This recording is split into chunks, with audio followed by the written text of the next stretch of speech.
Welcome to Spoon TV, man. Thank you. So, what are you here this morning? We came to petition to the Senate and our people in the House. On what ground are you here to petition the House of Legislature? Yes, we are being harassed and intimidated by an individual, And who's that individual are you talking about in question? Stanton V. Gay and his associates. On what issue? Is it land dispute? It's a land issue. He took us to court, few persons, but then we want him in that court. We want him from Supreme Court. They really have been in our favor, but instead of that, he continued to harass us, intimidate us by bringing machines, police, sheriff. They are not or have the badges. They are not recognized. They are not, and they can be well armed with tear gas. To tear gas us. Each time they come, we show them our documents. They refuse to see our documents. So do you have copy of the document that the Supreme Court ruled in favor of the Cali community? We have enough of these documents that we can display. So we have a warning for Kafir. We have a Kafir from Probate Court that says his father Joseph V. Gay, that prior he said he's claiming his father owned nothing in the whole of Congo town. Nothing he owns there. Everything he has, he sold it before he ever died. So anyone doing business with Stanton V. Gay and his associates, you will be doing it at your own risk. That's what we have. But he's still coming to harass and intimidate us. We are tired with this. So what is the message to the House of Legislature? What is the message? We want them to call him and warn him. We don't want to take the right into our hands. That's why tomorrow when we lay, as we are laying his complaint, telling them to intervene. If they don't come, we're going to take our classes. We are tired with this harassment. They could have told us to go back and put our pieces together. You that have your last part, that they broke your house, go and put your thing around there and go back. This we are trying to do. He's still coming back to intimidate and harass us. Y'all please want him to leave us alone. The next time he put forth in that place here, they are going to see a bloodshed. We are tired with this. We are prepared.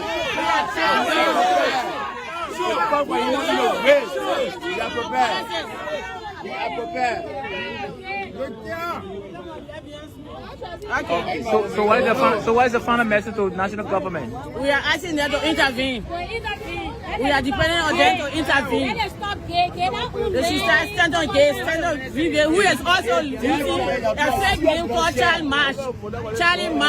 That's the name that he's using. Go behind Charlie Marsh and see who the photo that is behind that Stanton Gay photo. He changed that Stanton Gay to Charlie Marsh that he's to FBIC already. So what is the name before we leave your name? My name is Mother Wansia. Okay. So thank you so much. Thank you for being a volunteer journalist to come to our rescue. You're welcome. So folks, to the Spoon TV, we are bringing you full updates here at the Capitol building where you have a resident of the Cali community at Assemble this morning. You see on this Cali community, we want justice. Our land is our hope. You see on the other one is our Chief Justice, please stand up for the masses. Then you see here, the law is the law. So folks, thank you for watching. So before we leave that, we want to talk to you. Welcome to Spoon TV. What's your name? Hello, my name is Bobby said. Yes, so Bobby said, let's hear you. That case guy retired with him. Retired. Last year, they may put me in tears. I lost my brother. Same person died from blood there, from gay issue. They may now take out the code. When people children in school, 4 o'clock in private yellow machine in our own country. What make people homeless? I lost my brother. They actually breaking house down my brother. My brother died in our house. Why gay? Why? Why gay? So right now, we the youth, we need justice. We want Supreme Court. Who we get Supreme Court? We need justice. Our beloved President, SNS Joseph Nima Bwaga, we are calling for justice. 5 o'clock, we got stew on the land. I'm forever you, papi. So now you hear your children cry. All right. Thank you all so much. Resident office of the Cadet Committee, stumbled this morning at the hospital. And so, good evening, good afternoon, good morning, depending on location where you join us from this time. We'd like to say welcome to the Heat Hour program here on BKS TV, and welcome to today's edition of the show. Today is the 6th day of February, AD 2026, and I'd like to welcome all of you to today's program. On today's edition of the show, we'll be hosting the labor inspector of Nimba County. He joined us here tonight to discuss labor-related issues within Nimba. And of course, we will dive a little bit into Liberia issue. Mr. Ellis Cooper Swami joined us here tonight as we dive into labor issue across Nimba County. I mean, a lot of things have been happening around labor lately in Nimba County. We've seen the folks from AFCON, a subcontracting company under ArcelorMittal Liberia, I have been protesting for their just benefit. According to some of those protesters, they need their benefit because the contract with AFCON under ArcelorMittal Liberia will soon be ending. And they've had experience before with AFCON where their benefit left with AFCON and they left the country. Subsequently, they returned again. But the labor inspector will be joining us here tonight on the show as he discusses some of those key issues too as well. The issue of the issue of work permit in the county. How have those foreigners been brought to Nimba County to work? And also, he will be discussing deep about the issue of extra hours. A lot of people complain that we work overtime, our salary are not being paid, our extra hours are not being paid. So he joined us here tonight on the show as we dive into these things. Most of them having to do with a private company, the private sector employment. These are places we get the complaints every time, numerous complaints from the private sector employment. People complain that we were employed for XYZ salary. We are not taking these salaries. So we're going to ask him all of the questions here tonight on the show. We're also going to be asking him how many labor organizations we have in Nimba currently that are operating in the county. We'll be asking him, since he took over as labor commissioner of the county, what have been his intervention in some of these places too, as well as to the issue of work, where extra working hours, people not being paid for them, and all of that we're going to be asking him here tonight on the show. Again, we want to say welcome to all of you and welcome to the Heat Hour program here on BKS TV. My name is Junior Payne, your regular host of the show. Of course, yesterday I was in here. My friend and brother Siawite Zogia took over the show, and want to say a big shout out to him too as well for handling the affairs here in my absence. Again, I want to say welcome to all of you. Angeline Paul says watching us this evening. Angeline, welcome to the show. How you doing this evening? If you're watching us, tell us in the comment section where you're watching us from, and let's send a shout out to you too as well. We want to say a happy birthday treat to all of you who are celebrating your birthdays today. May God grant you all of your prayers. May you excel in your new age. May you succeed in your new age too as well. And those of you too who wish to celebrate your birthday in times to come, we want to say a pre-birthday treat intended for all of you here on this show. You can have it from the management and workforce of this institution. And those of you too who celebrate your birthdays, we want to say happy belated birthday treat to all of you. We pray that you see another greater year to come to us, well, or greater years to come. It's 9 minutes past 9 o'clock in Liberia, 9 minutes past 11 o'clock in Rwanda, East Africa, where I sit vexilling. I want to say welcome to all of you and welcome to today's edition of the show. I mean,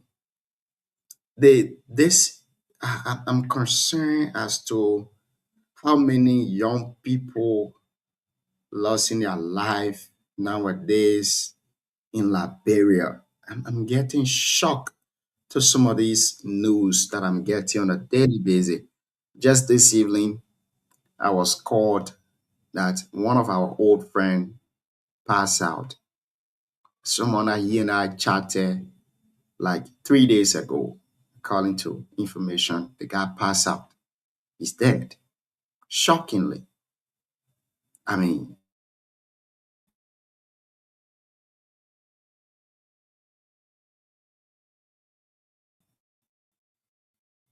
all of the best conversation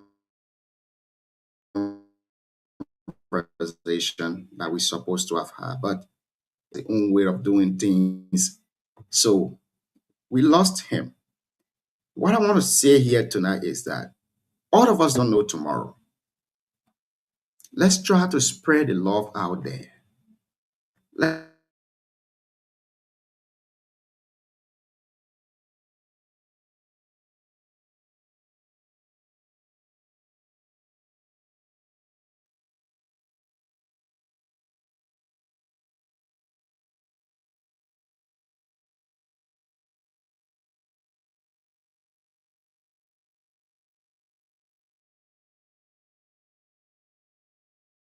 legislature in terms about this land issue that is ongoing at the Cali community. Thank you all so much for watching.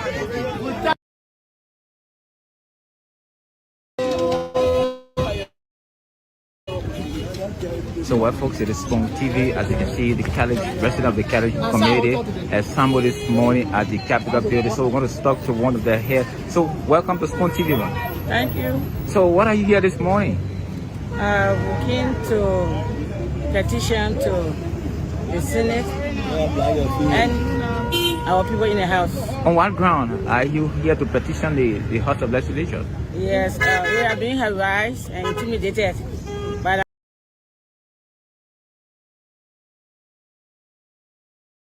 Talking about in question. Stanton V. Gay and his associates. On what issue? Is it land dispute? It says a land issue. He took us to court, few persons, but then we want him in that court. We want him from Supreme Court.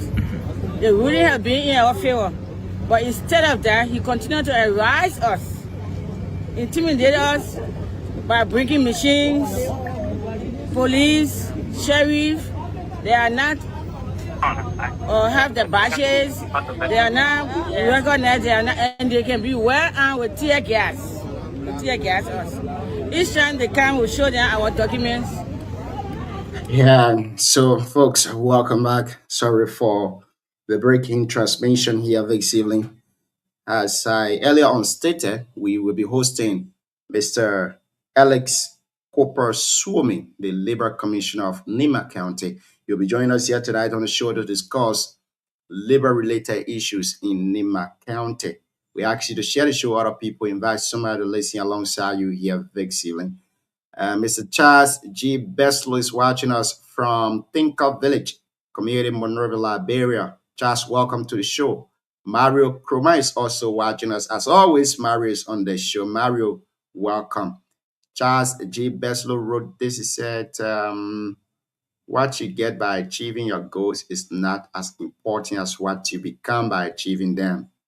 The rewards, title, and recognition may feel good for a moment, but they are temporary. What lasts in discipline, what lasts is the discipline you build, the confidence you earned, and the resilience you developed along the way. Chasing a goal forces you to grow. It teaches patience. When progress is slow, it builds character. When things get difficult, it shapes your mindset, your habits, and the way you handle challenges. Mambia D.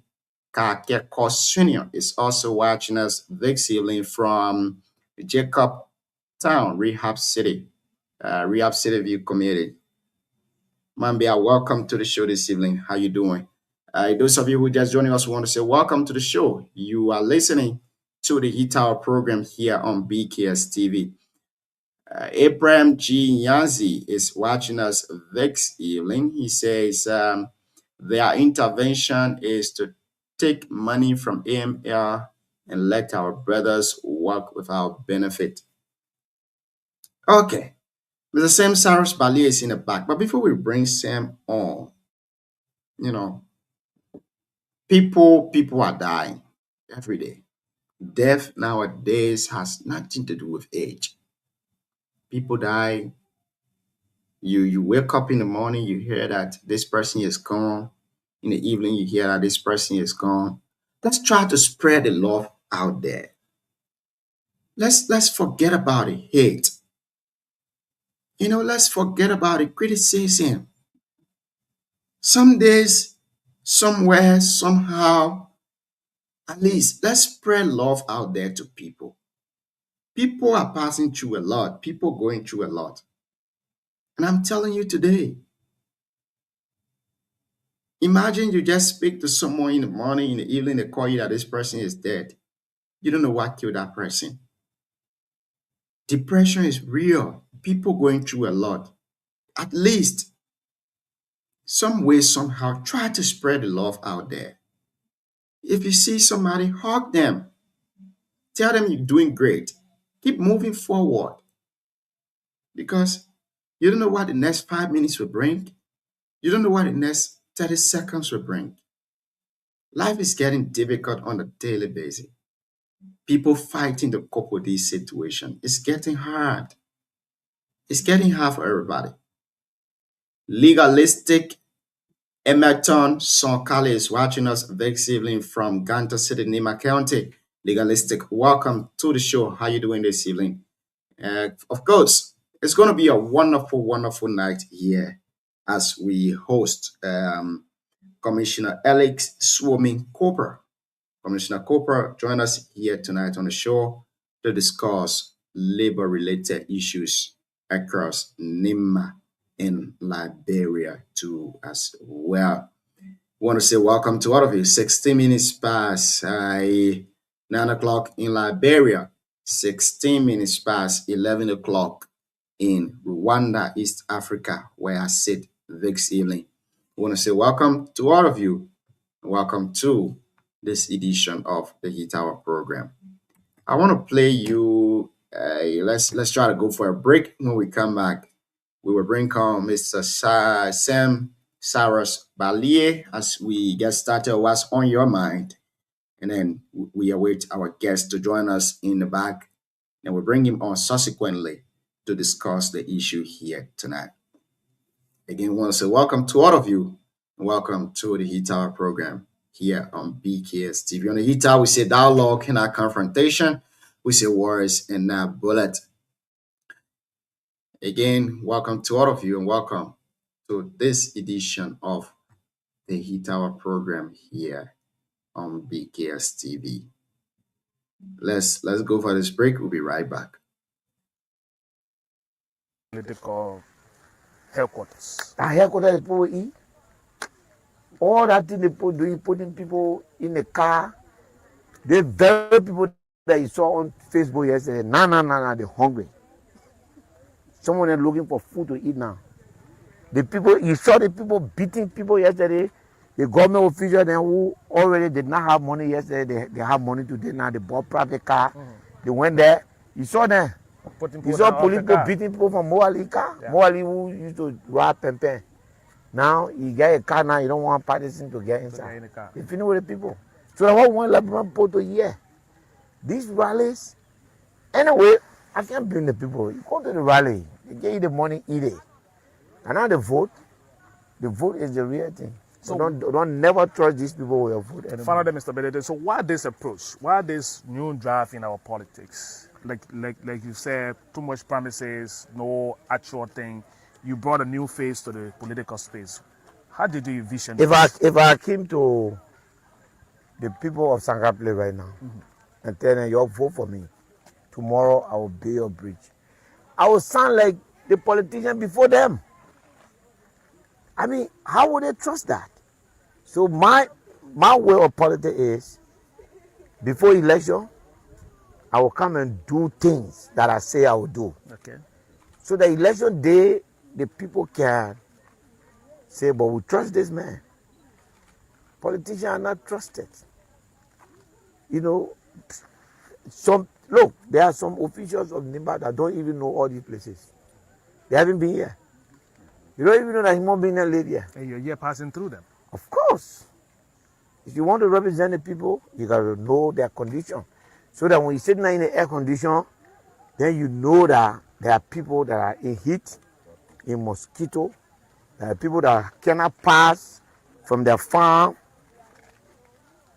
You keep thinking about them.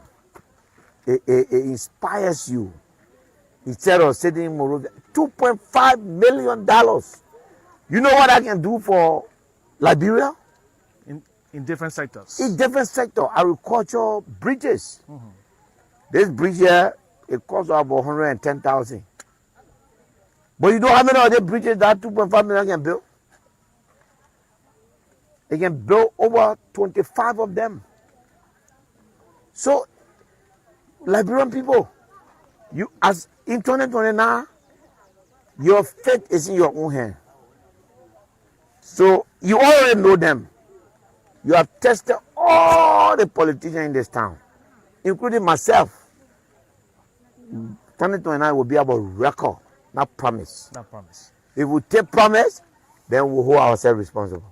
Thank you. I know we are on the road and definitely we'll talk more. Yes.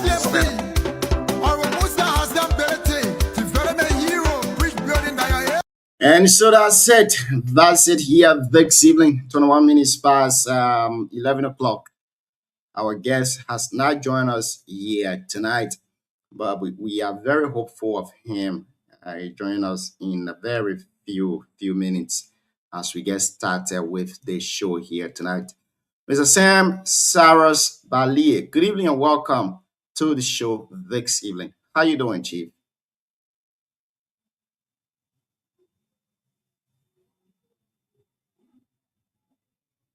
You are muted. Yeah, Junior, thank you. It's always good to be alive and to be, no matter what the situation is, it's always good to be alive and to be breathing.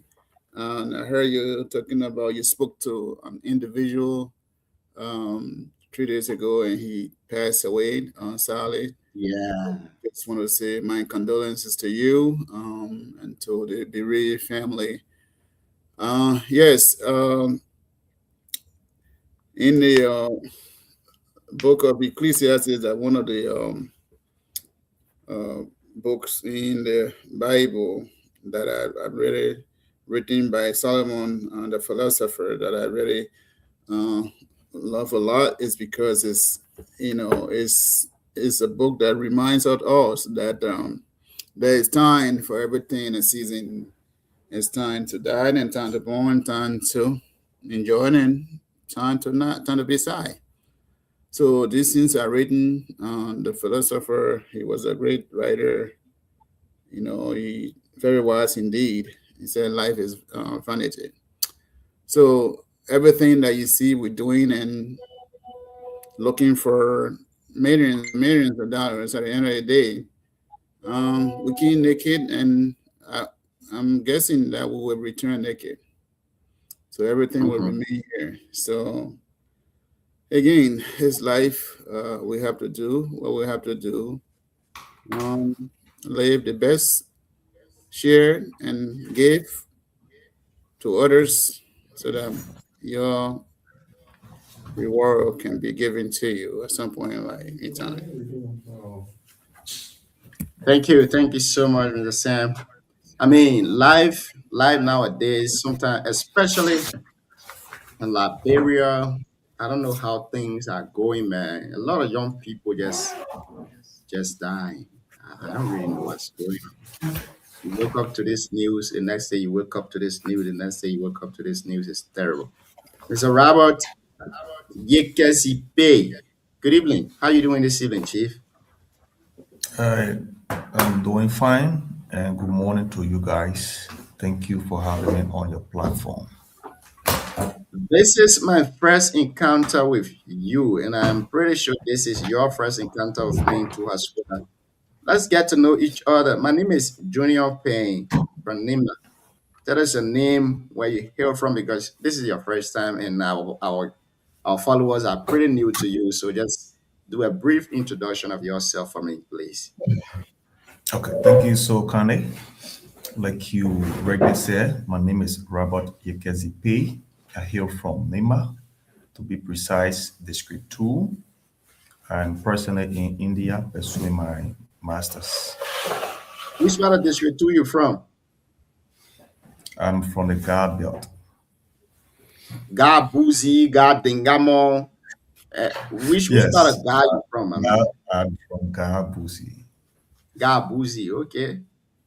District 2 that my terrain, even though that's not my area, but I grew up in District 2. I did everything in District 2, so I know the entire District 2 built from Ga to Bois to Yapi to Sei. All the Yes. places. Welcome. It's a pleasure Thank having you. you on the show here this evening, my brother. Let's hear you Okay. what's on your mind. I sorry, I'm just joining. So Mhm. basically, I don't know what the discussion tonight, but So however, for yeah. now, we just discussing what is on your mind as it relates to Liberia, to the global world. Let's just what's on your mind before we go to the topic. Oh, okay. All right. Thank you so much, and to those who are also listening to me. What is on my mind specifically relating to our country is just the issue of what our young girls are doing these few days. That is all trending on the internet, which in my mind I think is not right for us as a people because those things also diminishes our cultural heritage. And I think parents need to take serious considerations in how to advise their children, most especially those girls' children. They are bringing shame to their parents, and I think it is not right. And I also want to appreciate the government for their development of recent, like I was watching yesterday afternoon. There are massive development ongoing, most especially road infrastructure, where the Peace Island is also being connected to the Paco Island and the old road. So those are all development. And sadly, I just want to urge all of our citizens who are also traveling to India, most especially in the southern part of India. There's an outbreak of pandemic that is spreading. So they need to be careful for those students that are also going to that part. They need to be very careful and take precaution of the present occurrence of the pandemic that is there presently. And basically, we just want to say thank you for having us on your show. And we hope that this show will inspire us as we all discuss national concern in supporting our country and the global world as a young people with innovative and diverse mind. Thank you so much. Thank you very much for being here tonight. Mr. Alex is in the comment section. He's saying the link is not opening. I don't know what he means by that. But just click on the link, Alex. Click on the link that we're sending you right now in the comment section. Click on it, and I'm pretty sure it should open for you so that you can be able to join us. I think there you have it. You can click on that link and join us. Let's be able to discuss labor-related issues tonight on the show. Mr. Sam, we come over back to you. Let's hear you. At first, we asked you for what's on your mind, but you didn't say anything to that. So Oh, I come with you. I probably didn't understand you. I tell you, it's just greeted me and I was listening to you when you were talking about somebody passed away. But what is on my mind this evening? Well, Junior, there are a lot of things taking place in our country. Um, every time I'm on the show, the first thing I think of is how we can make Liberia better. Liberia better in terms of using Liberian currency to build Liberia. Um, I know people will get tired of me saying it because every country that I have lived, I have seen, dual currency has not worked perfectly. It's a struggle. No matter what we do, how we do it, Liberian currencies can build Liberia. The great economists might argue, whatever way they argue, but I think uh, we can build Liberia. We can have crop a policy to guide us through, and we can have a better Liberia through using Liberian dollars and try to purchase and even trade. If we want to trade, we can even go to a bank and there's maybe pull a US from somewhere and be able to trade in it. But until then, I think Liberian dollars is best for Liberia at this point in our time. We were on the show yesterday. Serity were trying to defend whatever he believes in. But that's a good thing about democracy. And sometimes we believe in what we believe in. But I think Liberian dollar can do better for Liberia. Thank you, Mr. Sam. I share the same view as you do. I believe that we need to graduate from this thing of using the United States dollars.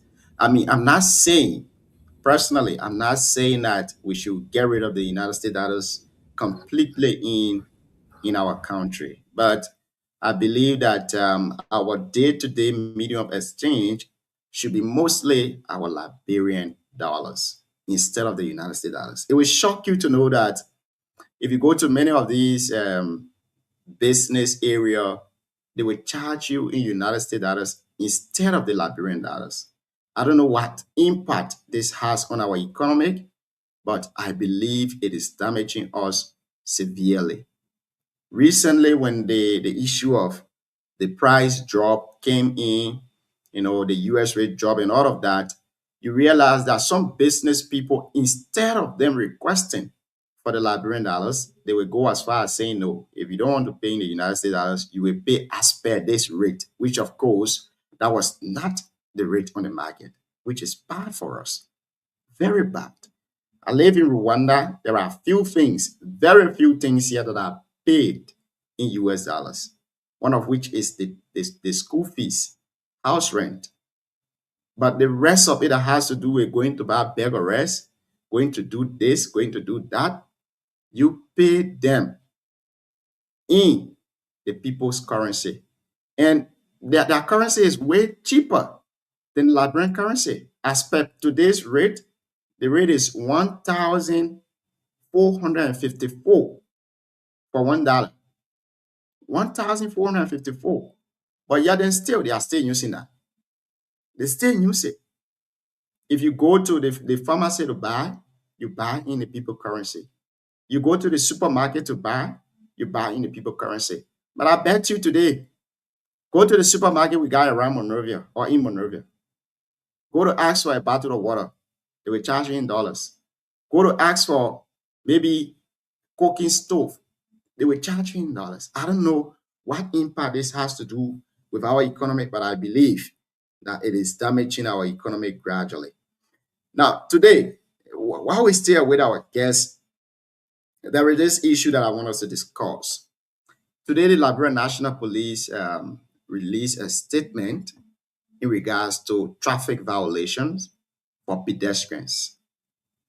Now, according to them, these traffic regulations, there are fines to them, those of whom that cannot use the proper pedestrian walk and all of that. They will see car crossing, they jump between them. So they are asking that the fine will start from $5 US. This is where the problem begins. We're talking about Liberia, but we're finding people in United States dollars. We're finding people in United States dollars. Now, my question is to all of us here tonight on the show. Some part of last year, the government of Liberia, through the same traffic division, released another public statement that no cyclist or passenger should ride on a motorcycle two-two, which is two person on one back. The rider including two passenger. They also further stated that no passenger or rider should ride without helmet. How far is this implementation today? I will bring in another implementation now. Mr. Sam, let's start with you. Liberian problem for Liberian people. Junior, a man from as a practitioner, a criminal justice practitioner, Junior, I think we should have all these traffic laws on the book in our country. The only problem we having is the implementation. It's in General Liberia. I call it the Debra news. What I mean is that news will break for 2 minutes. People will talk about it for 2 minutes, then after that it dies down. So that's what's going on in our country. Consistency is the one that build a country. If you want to implement a policy, it can be difficult. Country like Liberia, policing in country like Liberia is tough because the citizens of our country have not understood the functionality of policing. And the difficult part is that they see police as bribe taker. So they overlook them a lot because As a police professional, if you ask somebody for something, if you're taking, let me just put it in the police terminology, if you're taking bribe, Junior, no matter what policy you introduce, will not work. And maybe I would also think that the government of Liberia needs to try a little bit to pay police a little bit more. Get rid of some things. They will want to pay police a little bit more. In a society where everything is more about US dollars, you police taking $150. What can $150 do for you in Liberia, in a very expensive country? So it forces the police to take bribe. And when they do that, so the policy, the implementation of policy become nothing, becomes a joke. That's what happened in our country. I remember when they introduced that policy that they should wear helmet, they should, here's another something they said. But how long did it last? I was seeing, the last time I was checking, people just riding the normal way again. So consistency in policing. You got to enforce. Mr. Sam, let me hold you there a little bit. Alex, which one of the company are you using? Which one of the GSM company are you using tonight? if you are using the Orange or Lone Star and it's giving problem, maybe you could switch in between them. It's a Stuart Power. Alex, if you are using the Orange and it's giving you a problem, I think you should switch to the Lone Star and try. Let's see something.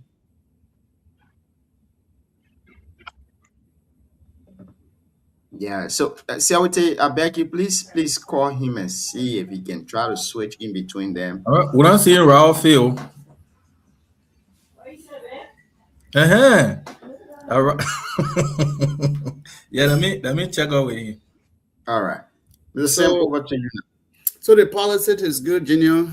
There's no country you will live without a piece of law. So my question to you is: thankfully, you are an expert in criminal justice, so you know more about these things. The policy is there. I'm basing on precedent. The previous policy we had, which is one cyclist riding on one motorbike with a helmet, for safety reason, is correct. Even the Rwanda that I'm in today, that's what they do. Every motorcyclist. But this policy was not implemented. We saw videos on the social media that even the police officer themselves, they were riding on their patrol bike today without helmet. Now, with this new policy, how far will it go? What are the mechanisms for implementation? That's my question. So, Junior, listen, let me say this to you. You said police were riding three on motorbike with no helmet. If they are on police duty, sometimes they don't need it. So this is a team will get it wrong. In a place I live, police sometimes can run. Police work. We don't know what police is being called. Sometimes police will run as fast as than a normal car here. Okay, the police is on duty. If they just doing it just because they want to do it, then that's wrong. But when police is called, police has to sometimes use the law in their own favors to find their way through. So we can't compare our life to policing. In other words, police have the state power in their hands, so they can use it. But what we're trying to say here is that the $5 fine, it might not work. It's a good thing. It's really a good thing. It's also to prevent safety. It's also to make sure that, just safety to protect people. But where it work in Liberia, that I'm yet to understand. One, do we have roads in Liberia do we got sidewalk in Liberia that other pedestrians will use? I'm yet to understand, because our roads are built in a way that some areas we don't even have sidewalk to walk on. Some other countries have big sidewalk that bicycle can even use it. But in Liberia, we build road because of political reason. We want to get political relevance.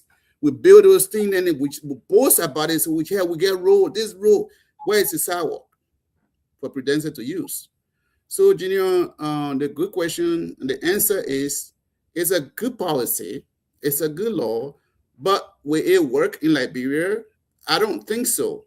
There are a lot of things that are lacking for that particular law to be implemented. Thank you. Thank you very much. I think in conclusion, the policy will not work. That's what Mr. Sen want to say in short. But I know he's using that technical criminal justice jargon us here tonight, not to go straight, so that the police officer that are listening will say, oh, Mr. Sen, who is a criminal justice expert, saying we will not do our work properly. But in short, he's saying that policy will not work for us. Mr. Robert Yekezi, welcome. Let's hear you on this issue, Chief. Thank you so much. I have little dissenting view to what Mr. B said. In his statement,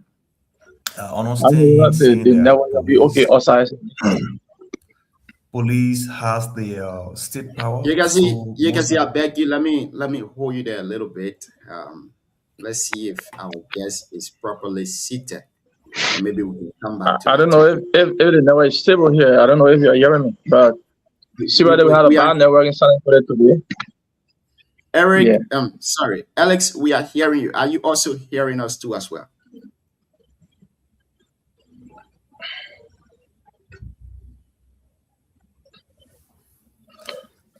Alex, good evening, gentlemen. I don't know if you're hearing me, but we got a bad network here. You are. I'm hearing you, but we are here. Siawete, can you tell him to at least maybe take a motorbike quickly to Jackie's and use their Wi-Fi?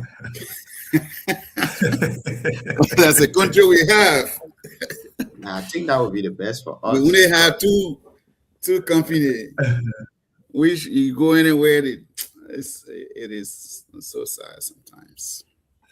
Yeah, I'm seeing he's trying his best to join us, but it's terrible.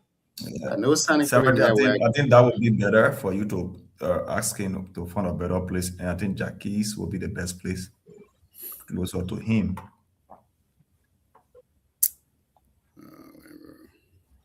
Alex, Alice, So time you. I'm sorry for the inconvenience. If you're getting me, I'm sorry for the inconvenience. This network from my end is very, very. Alice, we I totally do know what's understand. unfolding, but the network is very terrible from my end. If you guys are hearing me, so I don't know what's We are happening. hearing you. Are you also hearing us? We are hearing you.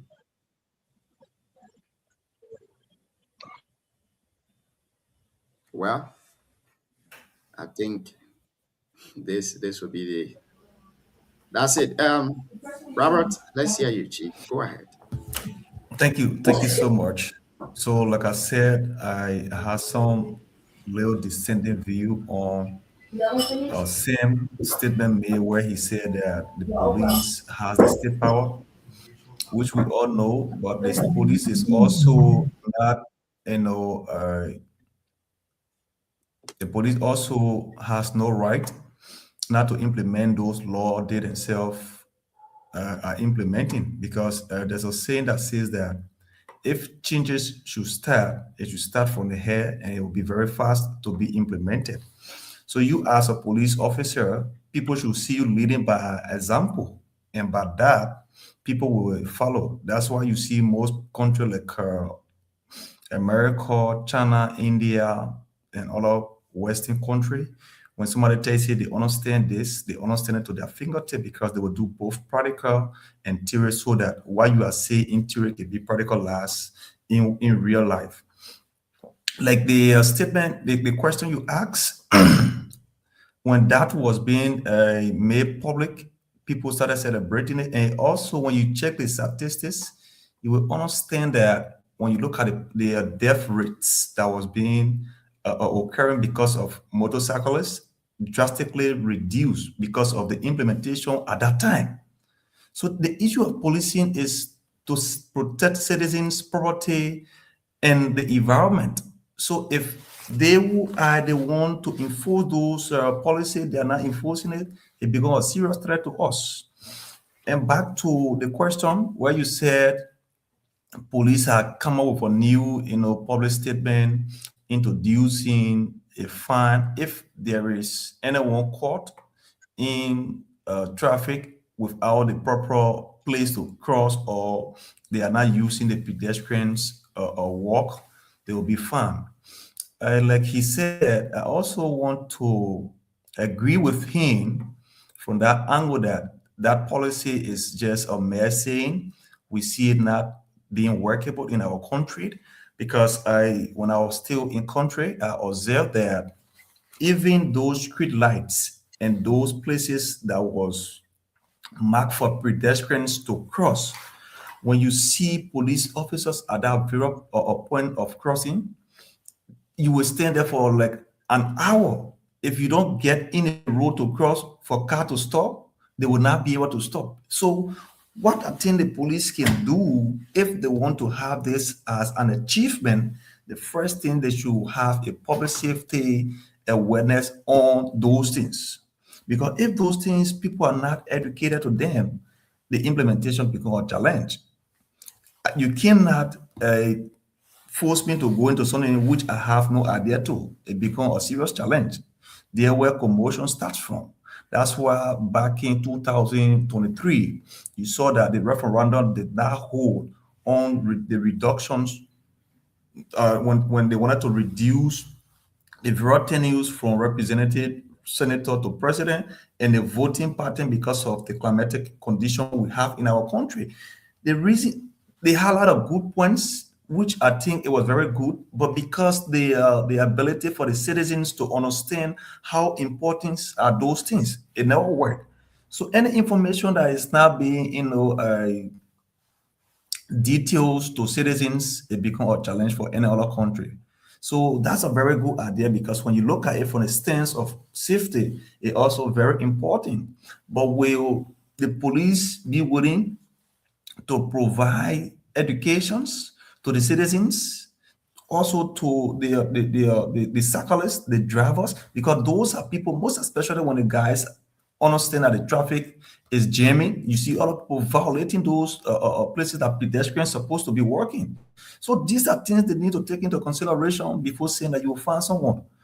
making a public statement is good, but the aspect of implementing and achieving it become a challenge.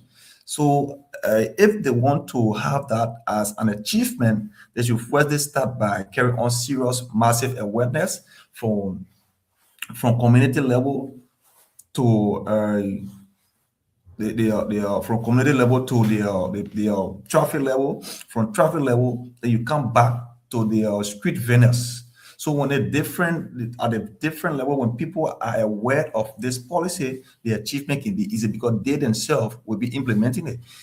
Just for a practical example, when the issue of this watch forum thing started, more people did not understand it.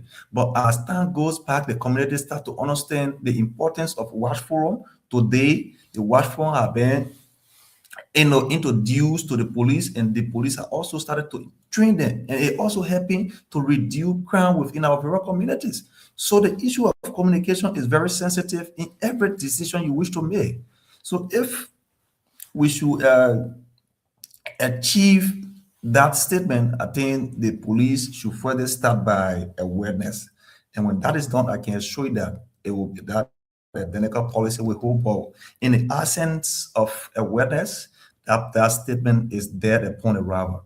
So thank you for having me to making my point on that statement made or question asked. Yeah, let me borrow 20 seconds and make clarification here. I think the brother getting something wrong here. So what I've said when I said that police, he said police must start with them. I mean, themselves, they want for laws to work. But remember now, police being trained on the back, who knows? Maybe they are responding to crime. Maybe they receive 911 call because of lack of mobile. The police can respond to crime. If they treat on back, that does mean that they are violating the rules and their own laws. So if they're responding to crime and they treat on the back, I don't see it as a problem, because even if someone is beating somebody and the police is called and they have to respond, they have to do what they got to do to get there. So it doesn't mean that they are wrong doing it, because they have the power to quickly respond and for safety. So I just want to make that clarification so that we can understand police roles that is different from citizen role. Thank you, brother. I think. Sorry, 1 minute, John. Robert, I beg you, let's not make it a dialogue. We'll come back to you after other people have made their points. Then you can maybe respond to that. It's a long discussion. Siawete, welcome to the show. Let's hear you, Chief. Yeah, good evening to Mr. Balier and Mr. Bob Robert Yekesi Pay. And good evening, Gian. Well, I spoke to the guest. I think he's trying to position himself very well because he's in cynically. He tried joining the show since, 4 minutes after 4 today, and 4 minutes after 9 Liberian time. So he's been catching a little problem with being working at the back. But I think he had to change his location to Jackie's. So in the next maybe 6 minutes or 5 minutes, he'll join us. Yeah, but I'm sorry, the current topic on the discussion, I don't know what's on the discussion though, but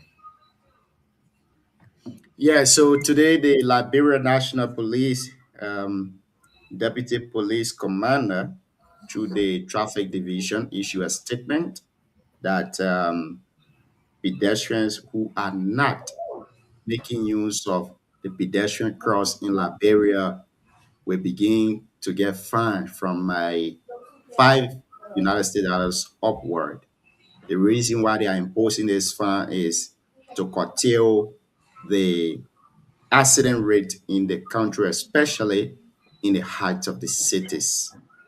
Now, our point of discussion here tonight is that over the past years, or recently in 2025, the Liberia National Police issued a statement that motorcyclists should not ride three on bikes, including a rider, which make it 3. And also they should not ride without helmet. But we don't know the status of that current communication. whether people have been fined because of that. We haven't seen any precedent being set based on that. And we see people going back to the old ways where cyclists will ride without helmet, passenger will also sit on the motorbike without helmet. Now, with this new policy, it's a nice policy. All of you can agree with me on that. It's a really nice policy. But will it be implemented as we foreseen it to be in the past? That's the question. Well, I mean, we always want the good for our country, like we always say.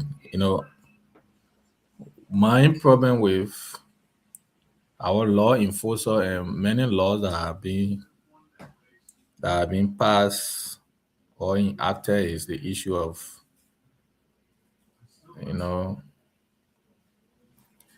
our problem is the issue of dissemination, because awareness is very key in some of these things. I mean, just passing the law, the first thing, what's the current population of the Liberia National Police? How effective are they in terms of traffic control? Because I don't know, what's the sophistication? That's another thing. I think, to my knowledge, if we have camera to some of these places, the key intersection, I'm yet to know whether it's there. Even beside camera, most of these strategic intersection or crosswalk, do we have police there or even security, city police? No. So, I mean, saying it is fine, but I think if out of maybe 100% to enact that law, it will be around 2%. I'm telling you something very serious. So the law is good, but how do you effectuate the law? That's one. So awareness before these laws are enacted, I think it's important that citizen engagement is done. Engage citizens, educate them about that, because I think the Liberia National Police also got the communication department. So getting the department, citizen engagement, educating citizens, I think it would be the best. But just passing law, and I know people are not, adhering to the law. I would say it's just sometimes some of these laws it just look like, to me sometimes it's like a phone, because the law you pass the law, implementing the law at what point? Because even if you have accident in Monrovia, for example, before even police get there, it will take time. So how many crosswalk? The crosswalk, they are in how many cities? How many alpha pavement do we even have? Major cities. So some of these things, when they are doing it, I don't know whether they research what data inform them, what are those indicators they train on. So for me, it just we got a lot of things to be handled by the police. The issue of crosswalk, yes, is necessary because it also protects citizens, but how punctual is the police and are the police in terms of being at various checkpoints, being at crosswalk? And I mean, even if you want to do that, it's a good endeavor, but it requires time, education, and what have you. So, like Ganta today, for example, Gino, I will tell you, I was watching or screaming from, I think it was out of Dina TV or one of this online TV when the street light, I think it was out of Johnny or one of the street light they installed in Ganta or recent, they just installed a street light. And the street light, people were not even educated to that because Ganta had not used street light before. So before you even you can install a street light, and then you call, even you go on a radio, do a little, promo in our dialect, educate the citizens, and like Nima, you got the Gio, the Manon, the Mandingo, the Crown, the B, all the one there. Once you do that, people will know that, oh yeah, this is in Ganta. When the people enter in Ganta, the no street light is there. But mind you, people just woke up one afternoon, The street, it's a good endeavor, but who are you placing the street light for? So my problem is about the information and the education regarding these things. Because if I'm not educated, I mean, I see red light on, or I know that light, I'm crossing. But once people are educated in our dialect, there's a promo on various radio stations like how they do during elections. I think people will get to understand why it is. But on the overall, for me, these laws, they are good, but do the Liberia National Police have the resources to deploy officers? That's my question. So I don't really see it to be law, or I don't know, is it a law or is it a rule? I don't even know. Why is that? So on the overall, we are still challenged with most of these things. Until we can get there with education to these things, we will not get there. That's what I can say for that. Thank you. I mean, almost all of us, we agree to this, that the Liberian National Police is challenged. Therefore, we need more to be done with that sector. Now, this is very, very nice. Pedestrians should be fine, which is okay. In other countries, they do that. But how prepared is Liberia? All of you have stressed out very key points here tonight. One of which I took from CWT is the issue of education. How many motorcyclists in Liberia knows how to use street light? How many of them? My cousin or my uncle who ride from Butu all the way to Ganta, along the way, he not know anything about street light. So if he reaching Ganta, he will just cross. The pedestrian crossing will be there, the lights will be red, but he will pass through them. So the issue of communication. I saw a report from, I don't know whether the United Nations, according to them, that report was in 2023. Approximately 500 plus Liberians were supposed to be on one police officer. 500 plus. Now look at the rate, the ratio in the country. The police is challenged. And this issue of just putting our policy out there and not implementing them, it becomes a bluff. The citizens don't take it seriously anymore. You started the policy of cyclists should ride one on motorbike with a helmet on their head. They're not implementing them. And I listened to a veteran here tonight from the criminal justice background saying police have to do certain things to get certain things done, which is right. But under the circumstances where you shouldn't ride 2 or 3 on motorbike without helmet, that's a safety. It applies to everyone. The police is not exempted from that rule. The police is not exempted from that. This is where the government needs to step in. There are other entities in Liberia. I always set an example on Rwanda. The people have entity of priority every fiscal year. Every fiscal year, they have ministry or entity of priority. For example, if this fiscal year they are focusing on agriculture, they make sure that at least 40% of the fiscal budget is allocated to agriculture. Now, everyone's eyes is on agriculture sector. They want to see the improvement. And I've told many people before, if we can adapt to this system where we focus our attention on sectors by sectors, instead of us, going on with just dividing the money across all of the sectors, it would be terrible for us. Mr. Cooper is here, and we've gone very long time in the show, so I think I'm seeing the background now is Jackie's. So I think it should be okay moving forward. Puma Toure, welcome to the show, my brother. Alex, what do I do? Let's get to you, your name, where you hail from, when you took over as a Labor Commissioner of Nima County. Let's start a discussion from there because we've gone a long time in the show. Okay, thank you very much. First of all, I want to extend my apologies to the panelists and also the followers on the show.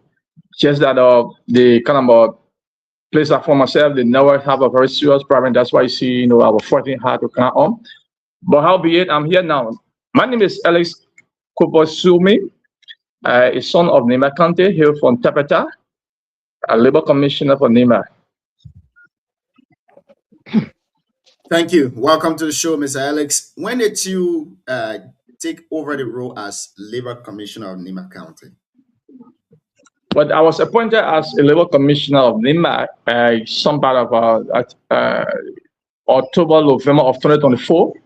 And I was inducted into office December of 2024 in Nema County as a labor commissioner. So you've been there for quite some time now. So you are very open with the situation unfolding in the county. Now, before we go to the real issue here tonight, let's start with your accomplishment over the year that you have served as labor commissioner of the county. What have been your challenges and what have been your achievements so far? Well, let me start with the achievement, then I can go to the challenges. Since I took over as the commissioner of labor for this county, I think I've made some tremendous effort by ensuring that there's peace and harmony to workplaces. When I took over as a commissioner, 2024 December, there were a lot of protestation all in the place. In fact, the very day that I was inducted into office, there was a serious protestation where even the police had to shoot tear gas and a lot of people, got affected by that.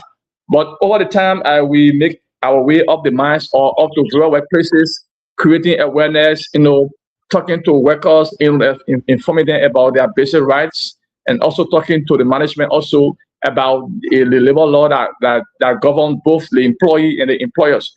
So particularly upon that, there have been a lot of education, provided for both the workers and the management, and regarding the Decent Work Act. So, for some time, Nema has been quiet, when it comes to protestation, except of recent where, few, issue is coming out. But aside from that, when I took over again, there was no, there was no official labor office in the country. It was just a squatting spot we have as an office.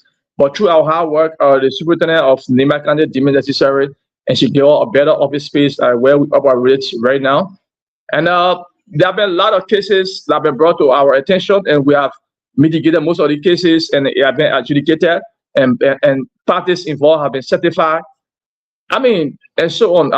Even as we speak, we've been going, from place to place, ensuring that the Decent Work Act is adhered to, creating awareness like other businesses, because a lot of people are not cognizant of the labor law. So if we come to your area, maybe we may inquire, talk to the workers, ask them how much you're making per month, like the minimum wage, which is according to the Decent Work Act, at least in the formal sector, you make 143, and so that we when we discover that, so that when they have been unpaid, sometimes we try to erect checkpoint and do the necessary correction. And people are trying to get a justice to the law, because most of them were not cognizant of the law. So these plus many more are some achievement that we have gotten over the years. Now we come to the challenges. Yeah, the challenges briefly. Nema is a concession place, and there are a lot of subcontracting company with AML. We talk about there were a lot of challenges in getting up the mines and other places, because we don't have mobility. But how be it, we based upon our performance, the government of Liberia was able to assign a figure with all the date, which we are using now. And most of the people that mine were not really, they never had that concept. They never really have the basic concept of the labor law. So, even to convince them, to talk to them, to convince them, it was a challenge to us, but at least we did our best and try to provide the education, the awareness to them. And most of them, they are working in the scope of the law. Thank you. There where we should have started before we go on with this conversation here tonight. It has been alleged let's put this behind us as we continue with the conversation. It has been alleged that you've received some bribery from AFCON to compromise the interests of the workers' union at the entity. Do you care to clarify this information for us before we let's pass that other discussion? So just clarify for us, please. Okay, thank you. I mean, this is not strange. I mean, like when you are placed in a position of trust, a lot of people will try to say things that do not have any substantial, evidence to prove. I am a young man, and like I said from the introductory statement, that I am a Nimadian. I was born here. I was born here, read it, and went to school here, and I understand the struggle. So there's no way that I'm going to compromise the interests of the ordinary Liberians who are laboring. That is complete. It's a diabolical lie. There's no iota of truth into that. I challenge any one single person, both management and worker of this country, to show proof that I, Alex Somi, have received a dime from any company, even aside from AFCON, to compromise the interests of the worker. That can never be. That is not my character. Those who know me personally, I mean, can vouch for me when it comes to integrity. So I mean, those things, people have to say, because people just assume once the workers, once they are proceeding in error and you try to correct them, they'll begin to accuse you. Since I talk about even the AFCON company you're talking about, AFCON has been one of the companies that I can say 85% of the cases that were brought to my office, they were found guilty, and we ensure that they settle their workers with every retroactive. Whatever that was deducted illegally, they were remitted into their payroll accounts and they were paid. So of recent, those guys who saying this thing, even just today we met with them along with the country administration, police commander, and other people. You cannot just come out to say that AFCON should pay you 10,000 across the board with no justification. And listen, when we are demanding management to say do this, we should have a legal reliance. You cannot just say the people give this amount without any legal reliance. So those who saying that, I know them, because when they brought the issue to my attention of late, I asked them, on what grounds should AFCON pay you 10,000 USD? In fact, before we even mandate or demand or let's say instruct management to do something, there might have been investigation conducted, and it is proven beyond all reasonable doubt that indeed your rights were violated, and then we can ensure that the management do the needful. So as it stands, to answer your question or to address your concern, I've never received a dime from anyone, and I can never receive a dime from anyone to compromise my integrity in this country, because I am a son of this soil, and I believe I have a future in this country, so I cannot do that. It's false and misleading. With the recent protests going on with the workers' union of AFCON, what have been your role in resolving that protest? Thank you. Okay. So with that, our main role as labor officials in the country is to ensure that there's harmony to workplaces between workers, let's say between employee and employer. Of recent, the workers of AFCON, let's say a portion of the workers of AFCON, referring to themselves as a brief AFCON workers, wrote AFCON management, demanding that AFCON management should give them 10,000 or more for hazard benefit, end of project benefit, and so many other counts. The other was that they did not complain to me, but being a labor official in the country, when I saw season copy of their letter, I'm making my business to go to meet with them. I went up the months, I met with them along with the management. I said, gentlemen, what is the issue? And they explained. So after they explained, I said, look, even though I was not rating officially as a commissioner for the country, but one is a labor-related issue I must get involved, and we want to be proactive in order to prevent chaos or escalation of issue. So I said, why all you guys claiming? I mean, your claims are genuine, but I want you guys to do it the legal way. That is to check that out of your accounts and make an official complaint, address a letter to the labor office, and we're going to start the management and we're going to go through investigation. And you understand me? So they say, oh, no, you can't say that way. In fact, we get AFCON 72 hours to pay all the amount. They didn't do it, we'll do this, we'll do that. I said, gentlemen, look, if you do that, then you will be in error. Matter of fact, the Decent Work Act or the Labor Law, chapter 40.1 coming down, explains clearly about how to proceed with complaint and when to protest. You know what I mean? The law says you should complain to the labor office or any relevant authorities, and within 30 days, if there's no redress, they can go about the protest. But just in 2 days' time, you road management, I mean complain to the labor, but you road management, demanding them, giving them ultimatum that they get 72 hours, and you decide to go. And so we said that action was illegal. The action of stationary protest was illegal, and we called them to order so that they can come to 72 so that we can go through the due process. But we did not say the counts they had are all invalid. No, it's not the issue. But we said the procedure, the way in which they were proceeding, it was not right. It was not lawful. That's why you heard the minister saying that the action by the agreement court is illegal. Not the counts they haven't, but their action, their procedure, the way they're proceeding in error. So that's it. Now, with this AFCON thing, I will give the floor to the other panelists to ask you before we go to the general labor issue in the county. There are a lot of questions to ask you here tonight. So, Mr. Sam, let's see if you have any question about this AFCON related issue. I am good to see you, Alice. So, quick question to you. I think you mentioned about the minimum wage in Liberia is 143. If I heard you correctly, is that right? Yeah, for the formal sector, yeah, yes, sir. When you say formal sector, what are you referring to as actually? Yeah, formal sector are those that work with corporate, like you work with a company, you work with big business, and because there are people who they are domestic workers. And you cannot classify domestic worker as formal worker, right? Those work in the formal sectors, the law says that the minimum should be 143 above. You know what I mean? So like your hourly rate would be like 0.68 cents according to the law. You know what I mean? And those that work in the informal sector, they make around like I think $3.50 per day.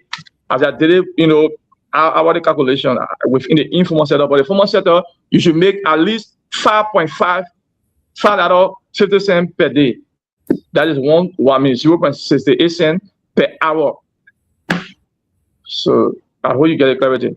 Sure. So do you know how many companies in Nimba County that are abiding by these laws?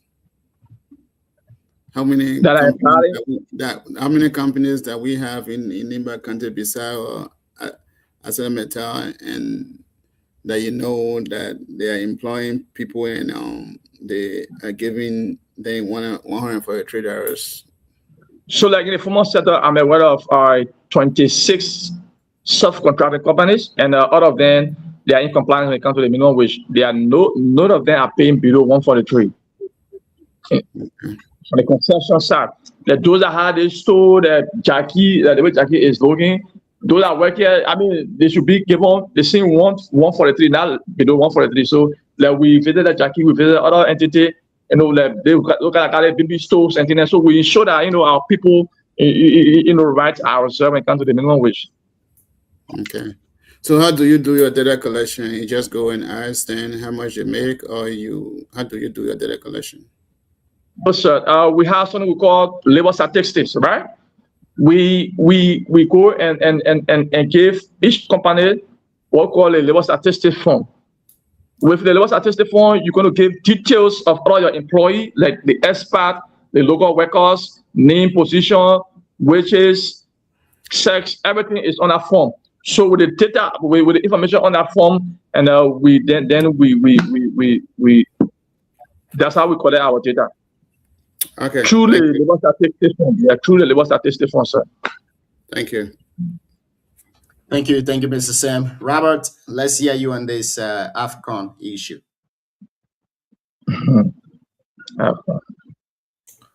Thank you so kindly, and let me greet my big brother for a long time, Mr. White. How you doing? No, this is not Mr. White. This is Alex Toomey. Mr. White is the deputy commissioner. He is my deputy. No. This is He's my principal deputy. I know I'm not. I'm talking about DK where I'm just speaking to DK Oh. Sorry. I didn't understand. Sorry. Okay. Thank you so much for your elaborations on the happenings in our county. And let me say congratulations to you for your appointment. Thank you. When I was there, the present county finance officer, Dolly S. Du Bois, he also served as, I think, spokesperson for the 8064 or 6084 aggrieved worker. And I think that case was on for more than a year plus. I don't know what's the start of that case now, whether it has been resolved. That's one. To the question people Sam asked, with the labor statistics form, is that form be filled in consultation with the worker? Because that'll be friend, right? Because we want to be transparent into our data collection. I'm an employee of XYZ company or the manager of XYZ company, and I know very well that I'm not paying my employees as per the labor standard, which is from the Decent Work Act that was formulated to give Liberians and other worker protections as employee. I know that I'm not following those rules and regulations by the Decent Work Act, and you give me form to fill it in with details, and I just fill the form in without the consent of those who are directly affected. How authentic is that information that I'll be providing? So that's one of my questions. And my last question is, since you took over as a commissioner, that which you also did mention in your challenges, because before you could join us, we were having similar discussion like that on implementations of policy that we already have on hand. Since you took over, have you been able to have an awareness or training for every institution, telling them they are right about labor-related issue? Because like you said, when people are not informed about how to proceed with things, they do the wrong thing at the right time, taking it to be the right thing or doing the right thing at the wrong time. So have you been able to do that? Because once that is being done, they also provide insight to those people and what to do, let me say, how to go about all. Okay. Or have you been able to print out, hand out that we give the workers the insight? Thank you. These are my questions. Okay, can I respond now? Yeah, go ahead. Okay, let me start with your last question. The concern about awareness. I think that's your last question. To be frank with you, like I said from the onset, since we took over, when we took over, there were a lot of protestation all in the place because of lack of proper dissemination of information.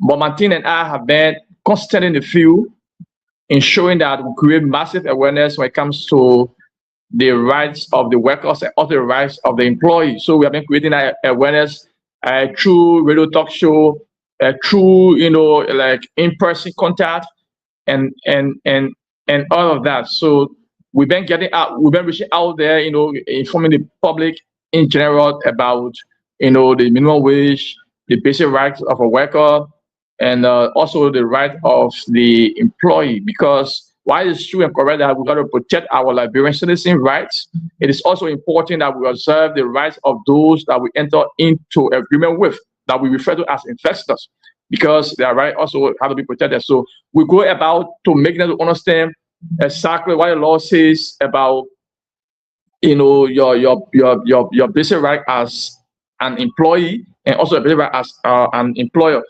So all of these things, we go about saying it, on a daily basis, somewhere I can see. And your second to the last was as to whether how authentic the labor statistic is, if I'm not mistaken. Now, the labor statistic, you're not just going to just powder information and then we just take it and then process it, right? So I have a thing set up, as headed by the senior labor inspector, who is one of my deputies. They go in the field and verify whatever information that is on our labor statistics. If I first of all want to go in the field, we don't go directly to management. We got more interest in the worker in the laborer because they are the one performing the tasks. So we go for we make sure that we gather the workers exclusively from the employee and question them, ask them, okay, you work here, what you do, what's your salary, and what's the treatment like? All of these things, how many hours you work for, we do all of these things. So even if we bring our labor statistics and based upon our interaction with the workers, and it's similar that there are some conflicting information, then we go about to find. Then we're going to call maybe one or two individuals just from among the group randomly and just bring the labor statistics and say, okay, what's the name? Then we go to say, okay, then we see as to what is marked before your name on that statistic, if it is actually reflecting on what you are earning. So we do all of these things in order to ensure that the information that has been given to us is correct and accurate. You understand? And I think your first question was about the issue about the present physical superintendent, Mr. DeBoer. At the time, I was not here as a commissioner. Are we good? Yeah, go ahead. Okay, so with the issue of DeBoer, I was sitting here as a commissioner, but according to the record, the issue that Mr. DeBoer was serving as the spokesperson, the issue was amicably resolved, and there were benefits given, and the issue was resolved. So just to answer your first question. Thank you. Siawate, welcome. Let's hear you on the first round. Yeah, thank you, Junior. Good evening to Mr. Suomi. It's a pleasure to be on the platform. Thank you. Suomi is a very good brother, and I mean, for me, I'm not. My question is not related to the protests of recent. So my concern is just to the reason why we invited him sometime. The role. So